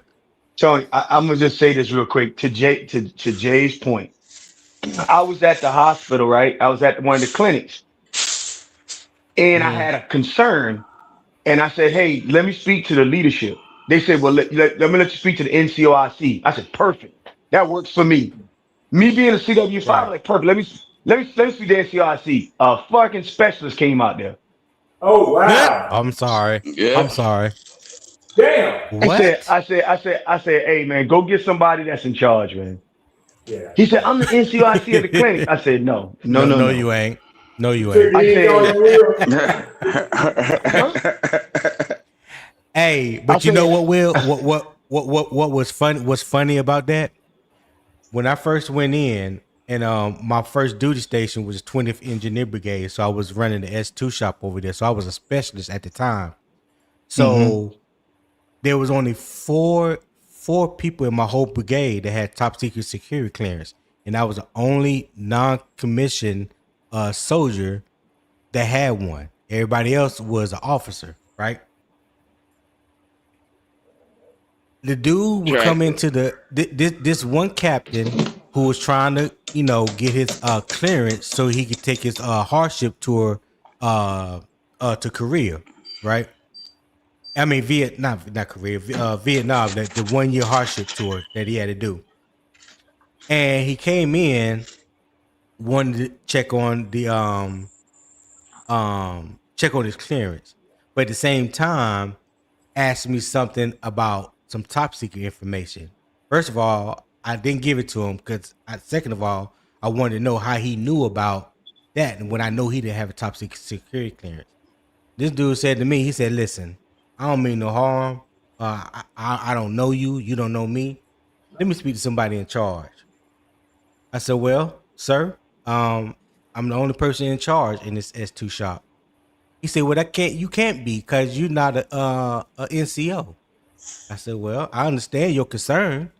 I said, "Until you can find an NCO that's in charge, then you could bring him back here. But as far as what you asking for, that would be a no. I cannot do that, and I will not do that." Yeah, hey, I got in some trouble behind the scenes because of my mouth. You know what I'm saying? But I still 10 toes down on what I knew was right, and when nothing he could do no, about it. I know the soldier didn't get out of hand with me or nothing like that. Yeah, He didn't get out of hand or mouth or anything. I was like, look, let me speak to the department head or somebody because I need somebody that's gonna be able to help me fix my problem, not write it down and get back with me. You know what I mean? And he yeah. was like, I promise you I can solve your problem. I told him what the problem was, right? He said, well, let me go get somebody. I said, exactly. Oh boy, say But see, fuck that was the thing. It was nobody for me to go get. I was it. You couldn't get access to none of this because I was the only one that had the clearance to get what you trying to get. And then you Goddamn. asking about something that you ain't even got a clearance for. So yeah. Right. That was my first run in with an officer, and I wasn't even in the military a full year yet. Yeah, that sound right. Yeah. Hey, sometimes them officers be in their feelings, boy. I ain't lying. Oh yeah, Yeah, big that time. is true. Big time. That is true. In their feelings. Bro. Oh yeah. Bro, especially when you're a young soldier. I remember when I was young, I walk right past this damn colonel. Oh shit. Boy, that nigga stopped me in my tracks, boy. I know you didn't. I know you didn't forget to salute. Nigga, I was in my own world. I walked right past him. He said, "Excuse me, soldier." I saw him. I looked damn back. I still didn't get fool, right. Excuse me, soldier. fool, I looked back like, what, nigga? Nigga said, "Come here, soldier." I said, "Oh shit." I said, "Oh shit." They must got some rank. Oh shit, that's funny, dude. Hey, Will, Yes, you ever had a soldier walk? You ever had a soldier walk by you and forget to salute? Oh, you all know the Will time. Yeah, check it his used to happen. It's happened a few times. Well, no, not necessarily. Most of the time, it's not because it was blamed it on their head, not their heart. 9 times out of 10. Right. Like Right. a lot of times, and I'll just give you a perfect example. A lot of times, like, a soldier walked in the PX, coming out the PX, they got their kids and all that. Like, get your ass over there. Get in the damn car. They're not thinking Here comes a CW5 walking up the walkway, right? Right. And then, sorry, first class or master, like, oh, I'm sorry. Hey, don't worry about it. I know what you got going on right there, bro. I've been there, done that, got the t-shirt. You know what I mean? Yeah. And as an officer, you got to think, as an officer, it's easier to know that you're going to have to salute someone because no matter who you pass by, either you're They saluting or salute being you. saluted. Absolutely. Yeah. So Right. I'm always prepared to salute. So as an enlisted person, maybe 1 out of every 5 interactions is a salute type of scenario. So I Right. get it. So I don't think about it in those terms. Now, what I will say is the only time I really dug up into somebody's behind was at the Soldier Reception Center. And Mm. the soldier coming out of the Soldier Reception Center, and he's not out the army now. He's not out the army. He gonna walk out the Soldier Reception Center like, fuck the army. Fuck everybody. Oh, hold on, Joe. Come here. Come here, Joe. What's wrong? Explain to me what's wrong so we can help fix it. But what you're not gonna do is show your ass out here in this parking lot. That's right. Right. And then we, help get because he was just very frustrated. But he wanted to go back to street dude, and street dude is not what you gonna ever do here. Okay. Had to help him fix that. Other than that, not much. Other than that, that's about it. But most people Take that they bebop don't out your salute wall. you. Most people who don't salute you, it is blame it on their head, not their heart. 99.9% of the time. Okay. Yeah. Right. Hey, real quick, I'm not even worried about getting to this third topic that I pulled up because we done deviated so far. But since we do have a Saints fan and a Falcons fans here, I want to ask both Yeah, of you let's go. guys because Okay. they just confirmed that Jalen Walker did tear his ACL. I So heard Red, about that. I want to get your opinion on that. But first, J Live, I want to ask you about Brian Breesy tearing his ACL for the Saints. How do you Yeah. feel? How do you feel about that? And are you guys do you guys have enough depth along the interior defensive line to be okay without Brian Breesy? Yeah. Like what I'll say is this. It was his first year last year under Brandon Staley's defense. And he actually took a step back. The year before, he had like 7 sacks from the interior. So he took a step back last year. He did get better in run defense, but as far as him going out, is it that big of a deal for us? I don't think so, just because we have a lot of dogs on the team. You know what I mean? We got Brandon Broughton, the guy from Texas. He didn't play. He played 1 game and then got hurt last year. But we really high on him, and he's been shining in camp. We also got Gotchow, who's great at stopping the run. We got Nathan Shepard. Yeah. We drafted Christian Miller. And Yeah, those are all Christian Miller. interior projects. So we still got Cam, we still got Chase Young, we still got Granderson. We got some young bulls by the name of Fadil Diggs coming from Virginia Tech, that he got hurt last year, and he's a speed rusher off the edge. So as far as us being able to handle Brian Brzee, yeah, we'll do just fine, because honestly, we drafted somebody in this draft to take his position, and Christian Miller. So yeah, we're in a good spot right now, Tony, bro. Like, I know he went down, and that's unfortunate. It was his contract year, but we definitely got some dogs in house that's ready to go right now. Okay. Red, how y'all feeling about Jalen Walker? They said they did confirm that he tore his ACL. What are you guys looking like depth wise behind Jalen Walker? And do you think that James Pierce Jr. will be available week 1? So I'll try and take them in the order that you gave them to me.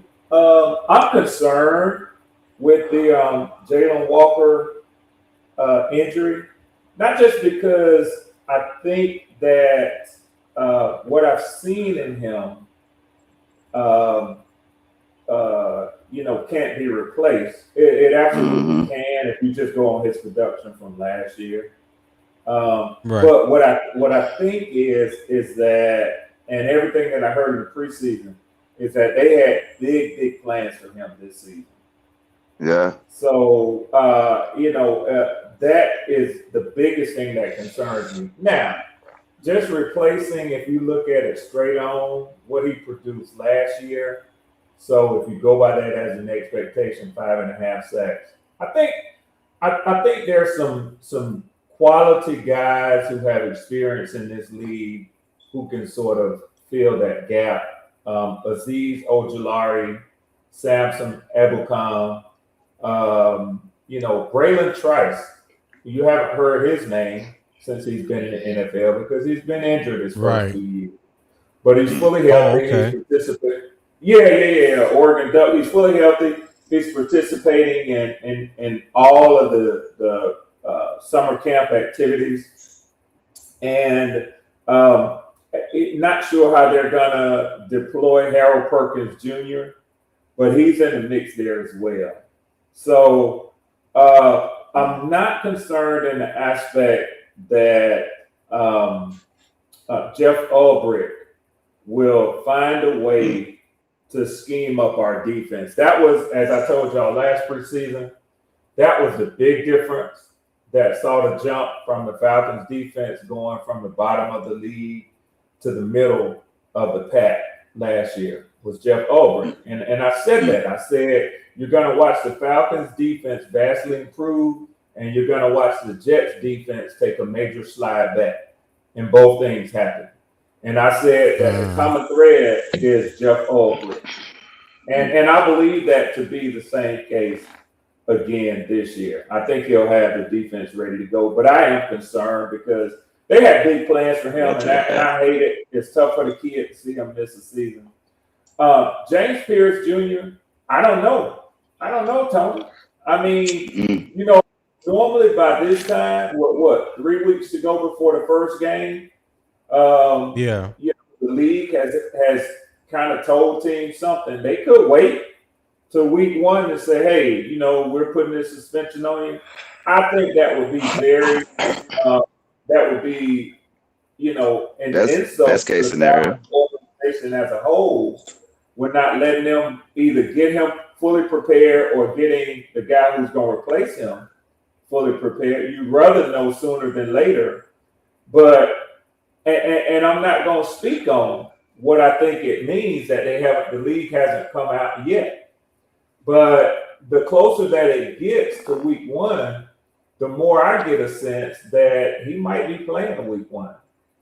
He might be playing. And Tony, one last thing. I'm going to say this when it comes to the replacement of I forgot to mention this. The replacement of Jalen Walker. I don't think that the Falcons make any moves. I mean, if they do anything, they'll do something like maybe re-signing Leonard Floyd, who's still out there. But I don't think they make any moves because I think that a lot of it does rely upon the scheme that Jeff Ulbrich deploys, but a lot of it also is just the way that our front office has moved this preseason. They didn't go out and hunt any big name talent, and I don't think that they would do it at this stage either. I think that this is the season with the Falcons where they are completely evaluating this roster. So I don't think they'll feel a need when you had a guy who was going to be moving into his second season, taking on a larger role. I don't think that they'll have a big, a feeling that, we need to go out and trade for Thibodeau. You know what I'm saying? That you won't see nothing like that happen with Atlanta. See, Will, this is what happens when the old people are near the elevator. They seem to talk a little longer. Did you get the word count? Did you get the word count for that dissertation? Hey, so what it was? Tony, what it was? I got to it and got it over with, Tony. Hey. So now I didn't do it in the word count. I started the top clock timer. It was 9 minutes. Damn. So. or monologue. Hey, Tony. Hey, I'm glad that we got kind of a pseudo almost NFC roundtable thing going on here. Oh, yeah. But what I will say is this: the Atlanta Falcons defense will be in trouble. I don't think that they are going to suspend him till after his pretrial intervention is done. But if the Atlanta Falcons had got their player suspended, for the 6 games or however many games that James Pierce Jr. would be suspended for, they would be in trouble the first 6 weeks of the season. That would be But I thought significant. Red, let me know if I'm wrong. I thought he had completed that pretrial situation during the summer. No. It's a year long. It's a year long. Okay. So yeah. All They right. probably And y'all boy, March next year. April Damn. next So you think he gonna play all this year, Red? yeah, I think he I is. mean, if you ask me, the early indication is yes. That Yep. the league is waiting. The league is waiting for him to complete the legal process. I mean, I think that the Right. league probably wants to know: are you going to serve any time? Are you going to complete this program and be a good kid? You know what I'm saying? So, Hey, y'all need to get that boy spanking. yeah, I think they already have. As an organization. I think they already have. He hasn't been in front of any microphone this offseason. And Silence. I think they have some handlers working with him. Internally, you won't get that sort of information, but I think that they have. At least I hope they have. I hope they aren't treating this like, oh, you went out there and fucked up. We don't care. No, I don't think that. I don't think the Atlanta Falcons organization would do that because he's gonna be he seems to be that's gonna be very valuable to your organization. Yeah. And this ain't the 1980s where you can get away with a whole bunch of other stuff like that, and then it still work. I don't want nothing ill fate to happen to the young man. Not saying that at all, but what I am saying is, if James Pierce Jr. and that guy was gonna be injured, God almighty, I agree. Yeah, y'all would have had to make some moves this offseason in order to shore yourself up. No, I still don't think they would have done that, Will. Still don't think they would have done that. I don't. Honestly, me, and this is probably just my mindset as well, but when you look at the money that's still on the books and some players out there, and what I could arguably say, it makes sense for the Falcons to go after a Stephon Diggs, or the Falcons to go after a cornerback somewhere, or an interior line. Now the pickings are slim because that's the point of the season that we're at. And I'm not saying that they won't make a move, but they could have made moves all along. That's not. And another thing I will tell you is this: I don't know if you noticed this on the back end, but our GM let higher graded talent walk than he brought in. That's how you add comp picks to the following season. So when in his initial press conference, he said that this is the last season that you will see the Falcons with as few as 5 picks in the draft. I think that was something that was a problem for him that he saw coming from Chicago. He mentioned that as assistant GM his first year there, they went into the draft with 5 picks and came out with 10. Right now, we are projected to have 9 draft picks next year. So I don't think that they're going to go out and try to swing trades for higher level talent and reduce that number for next year. And I don't think that they're going to spend that money with the way that they've been building. They've been investing in the young talent. They've got those guys locked up. I think that they're going to let this season play out. If Tua or Michael Penix hits, then one of the two of them will get a contract.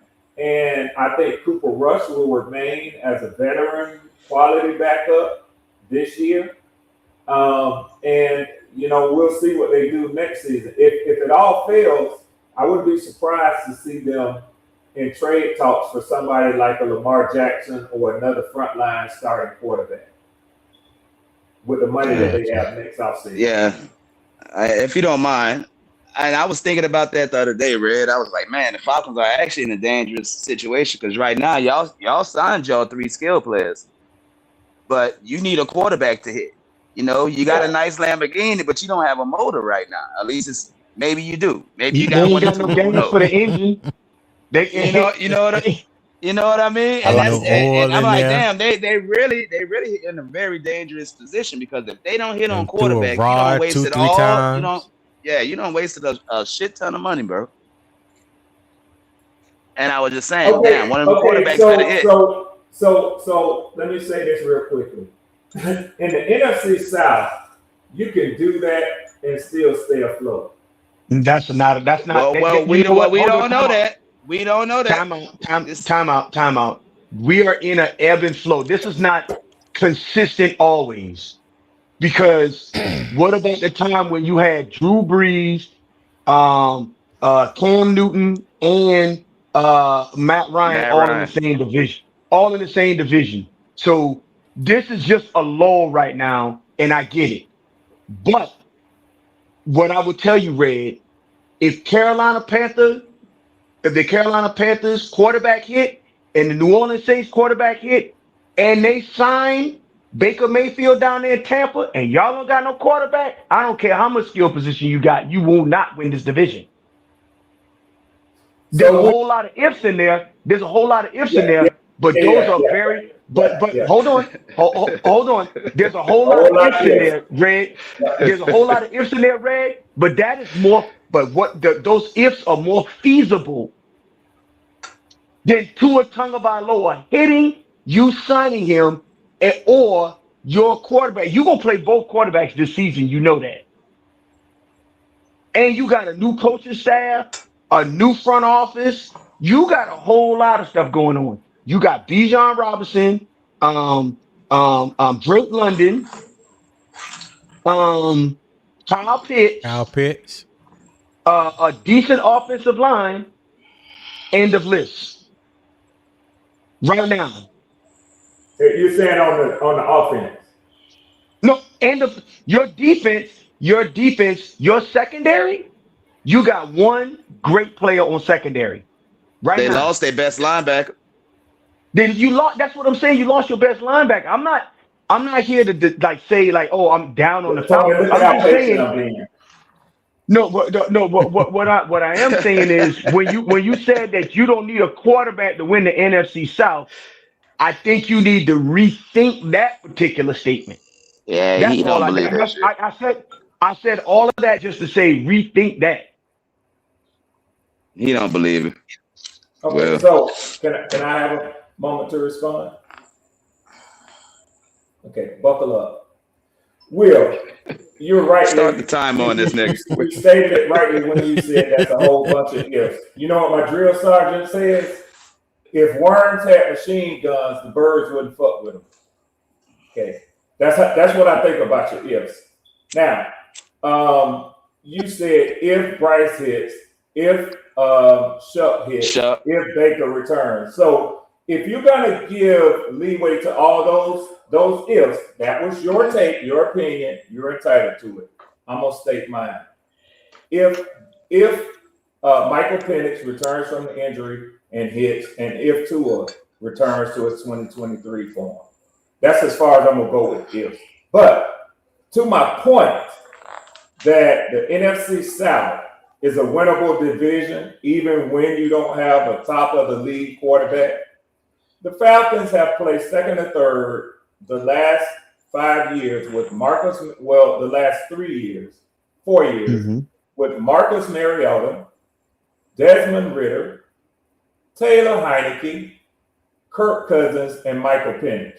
So I don't want to hear that you can't stay afloat with a mediocre quarterback in the NFC South. Yeah, but you floating. You didn't win Hold on, I anything. didn't interrupt you. You didn't win anything. You're floating an idea of what happened in the past. Tony, Yes, you gonna answer the Saints were rebuild.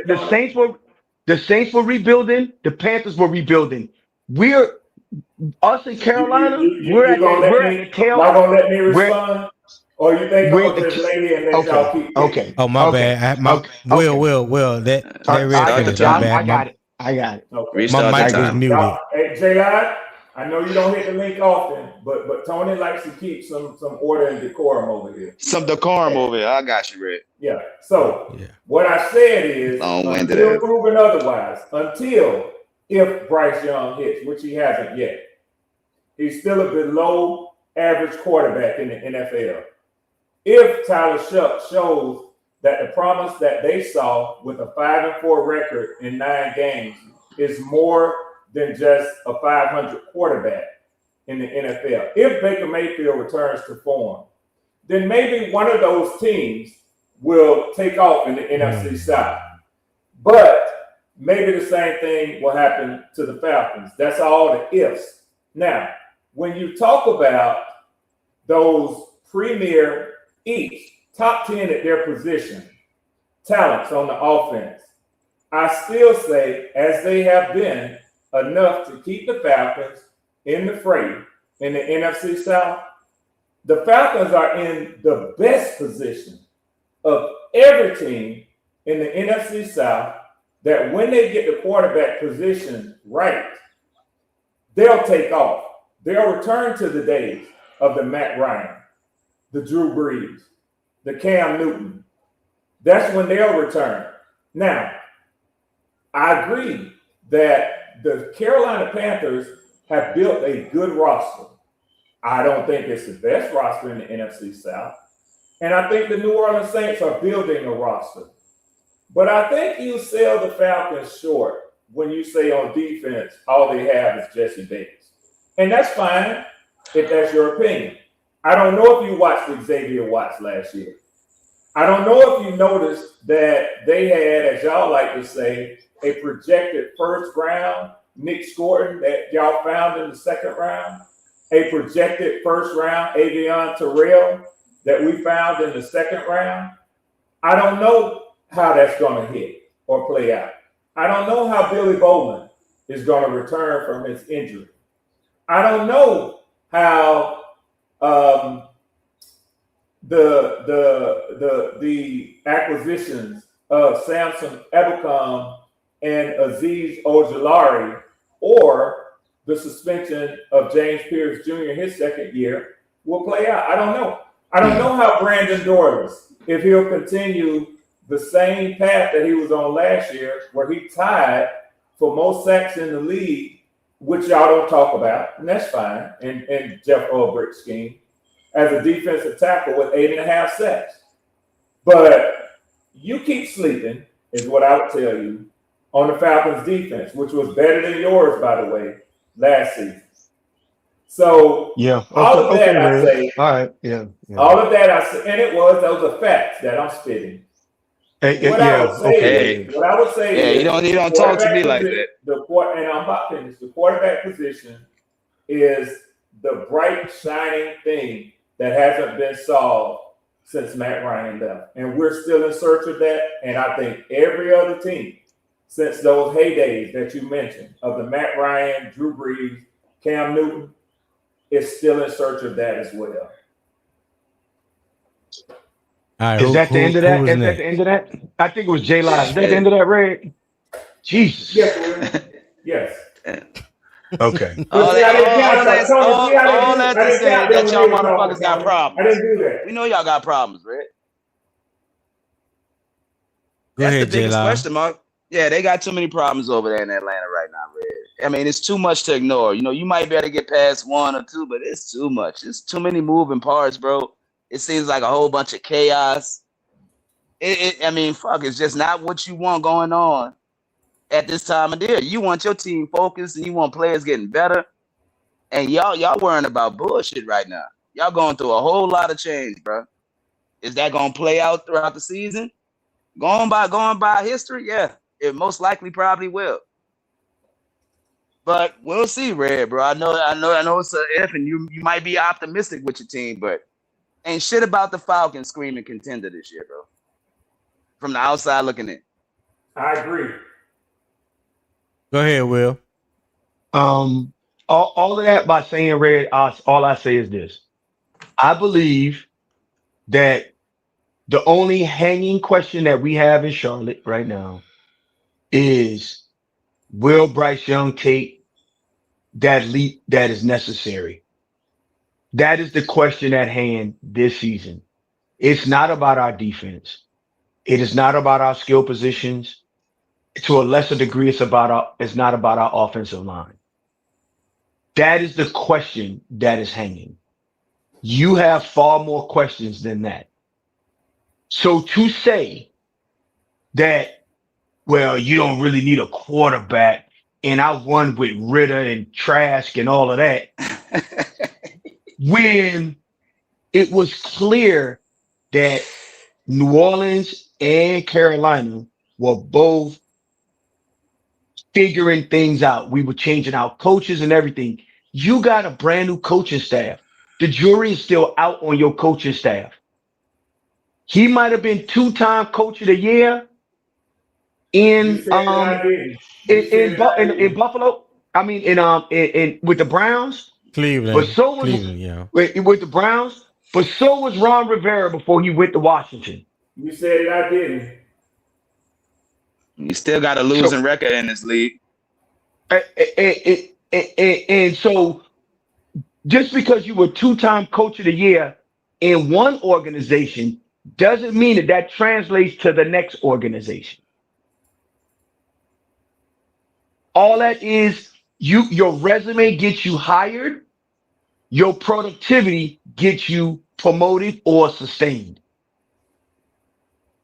So I get it. But you have a lot more questions to be answered in Atlanta. I mean, hell, who's y'all number? I don't know, and I'm not saying this to be funny. I don't even know who y'all number 2 receiver is. And is he somebody that's a threat? I don't even know that. Kyle Pitts have been hit or miss. If you want to talk about Bryce Young being inconsistent, Kyle Pitts is when they have a picture of inconsistency, there's a picture of Kyle Pitts and Bryce Young. Let's not fool each other here now. And oh, by the way, last thing I'll say about this, and Bijan is a great running back. I love Bijan. I love his running style. I love how he represents the team in y'all city. But it seems to be that Ejiro Evero seem to have his numbers, because he don't put them numbers up in Charlotte. And he don't put them numbers up when he play us. He don't put them numbers up when we play him, because it seems like we key in on him. You know what I can tell when y'all scraping the bottom of the barrel? No, it's definitely scraping the bottom of the barrel, Red. Because you use. Hold on, I wasn't done talking. Yeah, I can wait. I'll wait. And the last thing I'll say is, you got far more questions that need to be answered than you tried to lead us on to believe here with your if statements and all of that. Just let it go. Just know that y'all got more things that y'all got to solve. No, sir. Than other teams in the NFC side. You say so? Just because you say so? You out your mind, gray beard. You out your mind. You ain't convinced me of nothing. Go ahead, J-Line. That's crazy, Red. Look, I can't spend no more time on these Falcons. I'll get back to myself. All right, man. Well, it's my turn. My turn. All right, cool. Yeah. All right, J-Line. Yeah.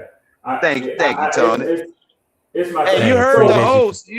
No. You shut the fuck up. You say you ain't got nothing else to say. That means close your mouth. That's what that means. Yeah. Go ahead, I can still do this and be respectful of what Tony has to say. So, in a timely manner, that's the question. It's good. It's good conversation this morning. Good content. So we are. In response to what you said, that's your opinion, and you have the right, and I have the expectation that you're going to try to downplay your divisional opponents. I get that. That's fine. But when you compare the inconsistencies of a tight end in the NFL to those of a quarterback, you're really reaching. You're really reaching. When you talk about the value and importance of a position to a team, to equate that of a tight end to that of a starting quarterback. I didn't say they were equal. I said Tony, inconsistency. you can always tell. You can always tell when I scratch real you're hard. using because you can't wait. No, Tony, no. Now I waited to record, but he won't let me finish. Because you are actually twisting words, and come on, you better than that. I said inconsistency. I didn't say they were equal or anything like that. So just chill. I know that it's normally you get a chance to talk shit about the Panthers, and that's normally what ends up happening because it's a predominantly Panther podcast. But as soon as we start talking about the Falcons and we start talking dig a little bit into the Falcons, then you start twisting words. I said two people that are inconsistent. I didn't say they were equal or anything like that. So don't do that. Don't project my words in a way that twists it. Well, to spin a narrative. You may not like the way it sounded coming from me, but I didn't twist your words, Will. I did not. Okay. You drew a comparison between those two players, and what you said was, as a result, you don't have as much as you think you do because you have an inconsistent tight end. And you compare him to y'all having an inconsistent quarterback. And I simply said, in response to that, which is more damning to your team, having an inconsistent tight end or an inconsistent quarterback? Now, the honest NFL fan would agree with me that you're further away if you don't have the answer at quarterback, than if you don't have the answer at tight end. As, by the way, y'all are sort of framing your argument around. You don't have a quarterback. So, hey, Tony, I'm gonna yield like Jay Lyle.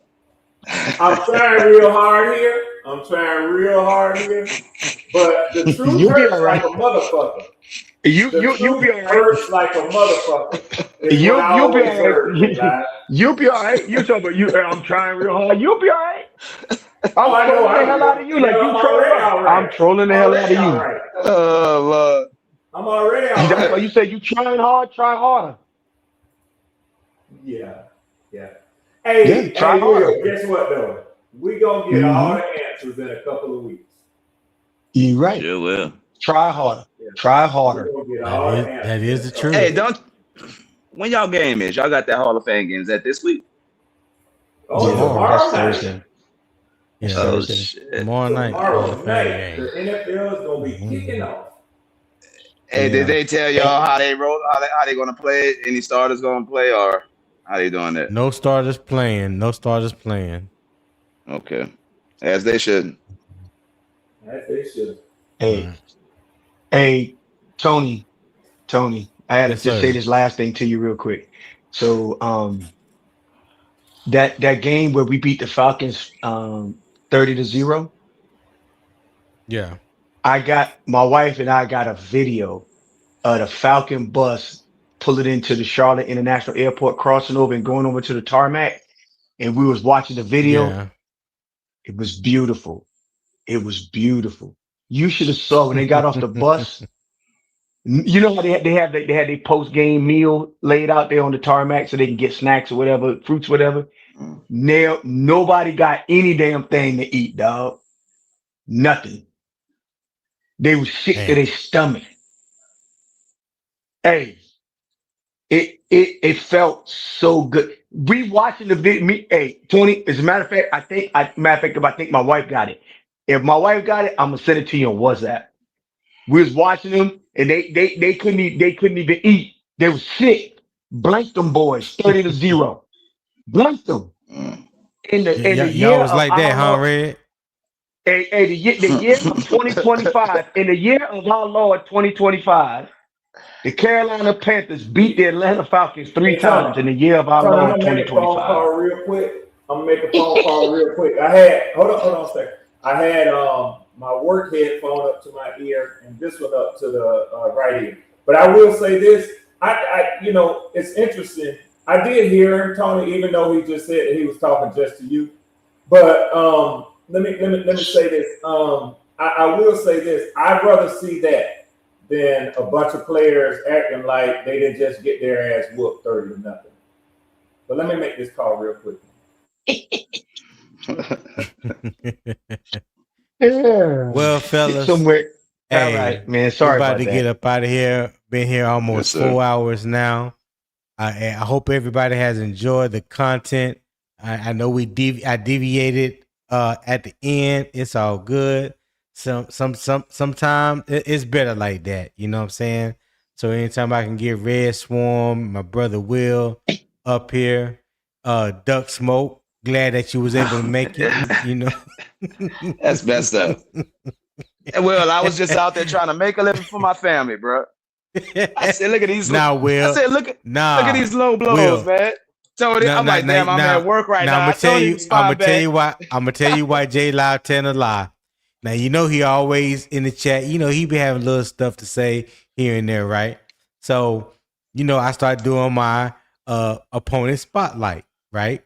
So when the Saints came up, I told J Live, I said, J Live, hey, the Saints about to come up. You gonna come up on the live? He said, say less. I'll be there.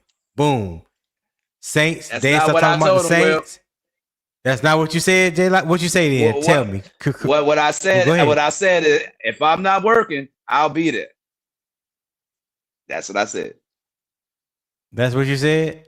That's what I said. Because I knew I was about to start a new job, and I didn't know if it was going to be Monday or Tuesday. Or, I think it was that type of situation. So that's what it was. So when I was working, I was still listening. Yeah. But I couldn't chime in. It was too noisy out there. It would have been horrible for the show. Okay. Hey, I digress. Hey, I'm gonna let you have that one. But here's the funny thing, though, Will. These low blows, man. But here's the funny thing, Will. Now he just said he started a new job. He didn't know whether he was gonna be available or not. Now, typically, when you start a new job, you're trying to be on your best behavior, right? You ain't gonna be listening into the podcast or anything like that. You're gonna be focused to make a good example. I do but you gotta understand, I do my own thing, Tony. But hold on. J Live, all in the comments, commenting as I'm sitting here talking about the Saints. I say, J Live, hit the panel, man. I ain't hear nothing else from J Live. I said, didn't I just explain that it was noisy out there and it would have been bad for the show? Tony don't give a damn. Yeah. Hey, Boy, I tell you, a lot don't care who tell it, as long as they get told. Hey, exactly. Hey, J Live, whenever you get a chance, man, to hit the panel, man, I'd love to talk Saints.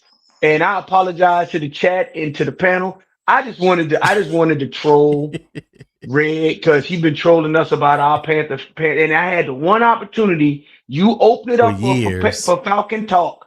You opened up a Falcon Talk, and I had several clips loaded. So yeah, bro. I don't blame you because you called them out right, Will. Because Red don't like talking about his team. You understand me? He got something to say about the Bucks, the Panthers, and the Saints. He ain't never talking about Atlanta. Okay, but anyway, man, I know you about to get off. I know you about to close up your pod, man. But I just wanted to say I apologize to the chat.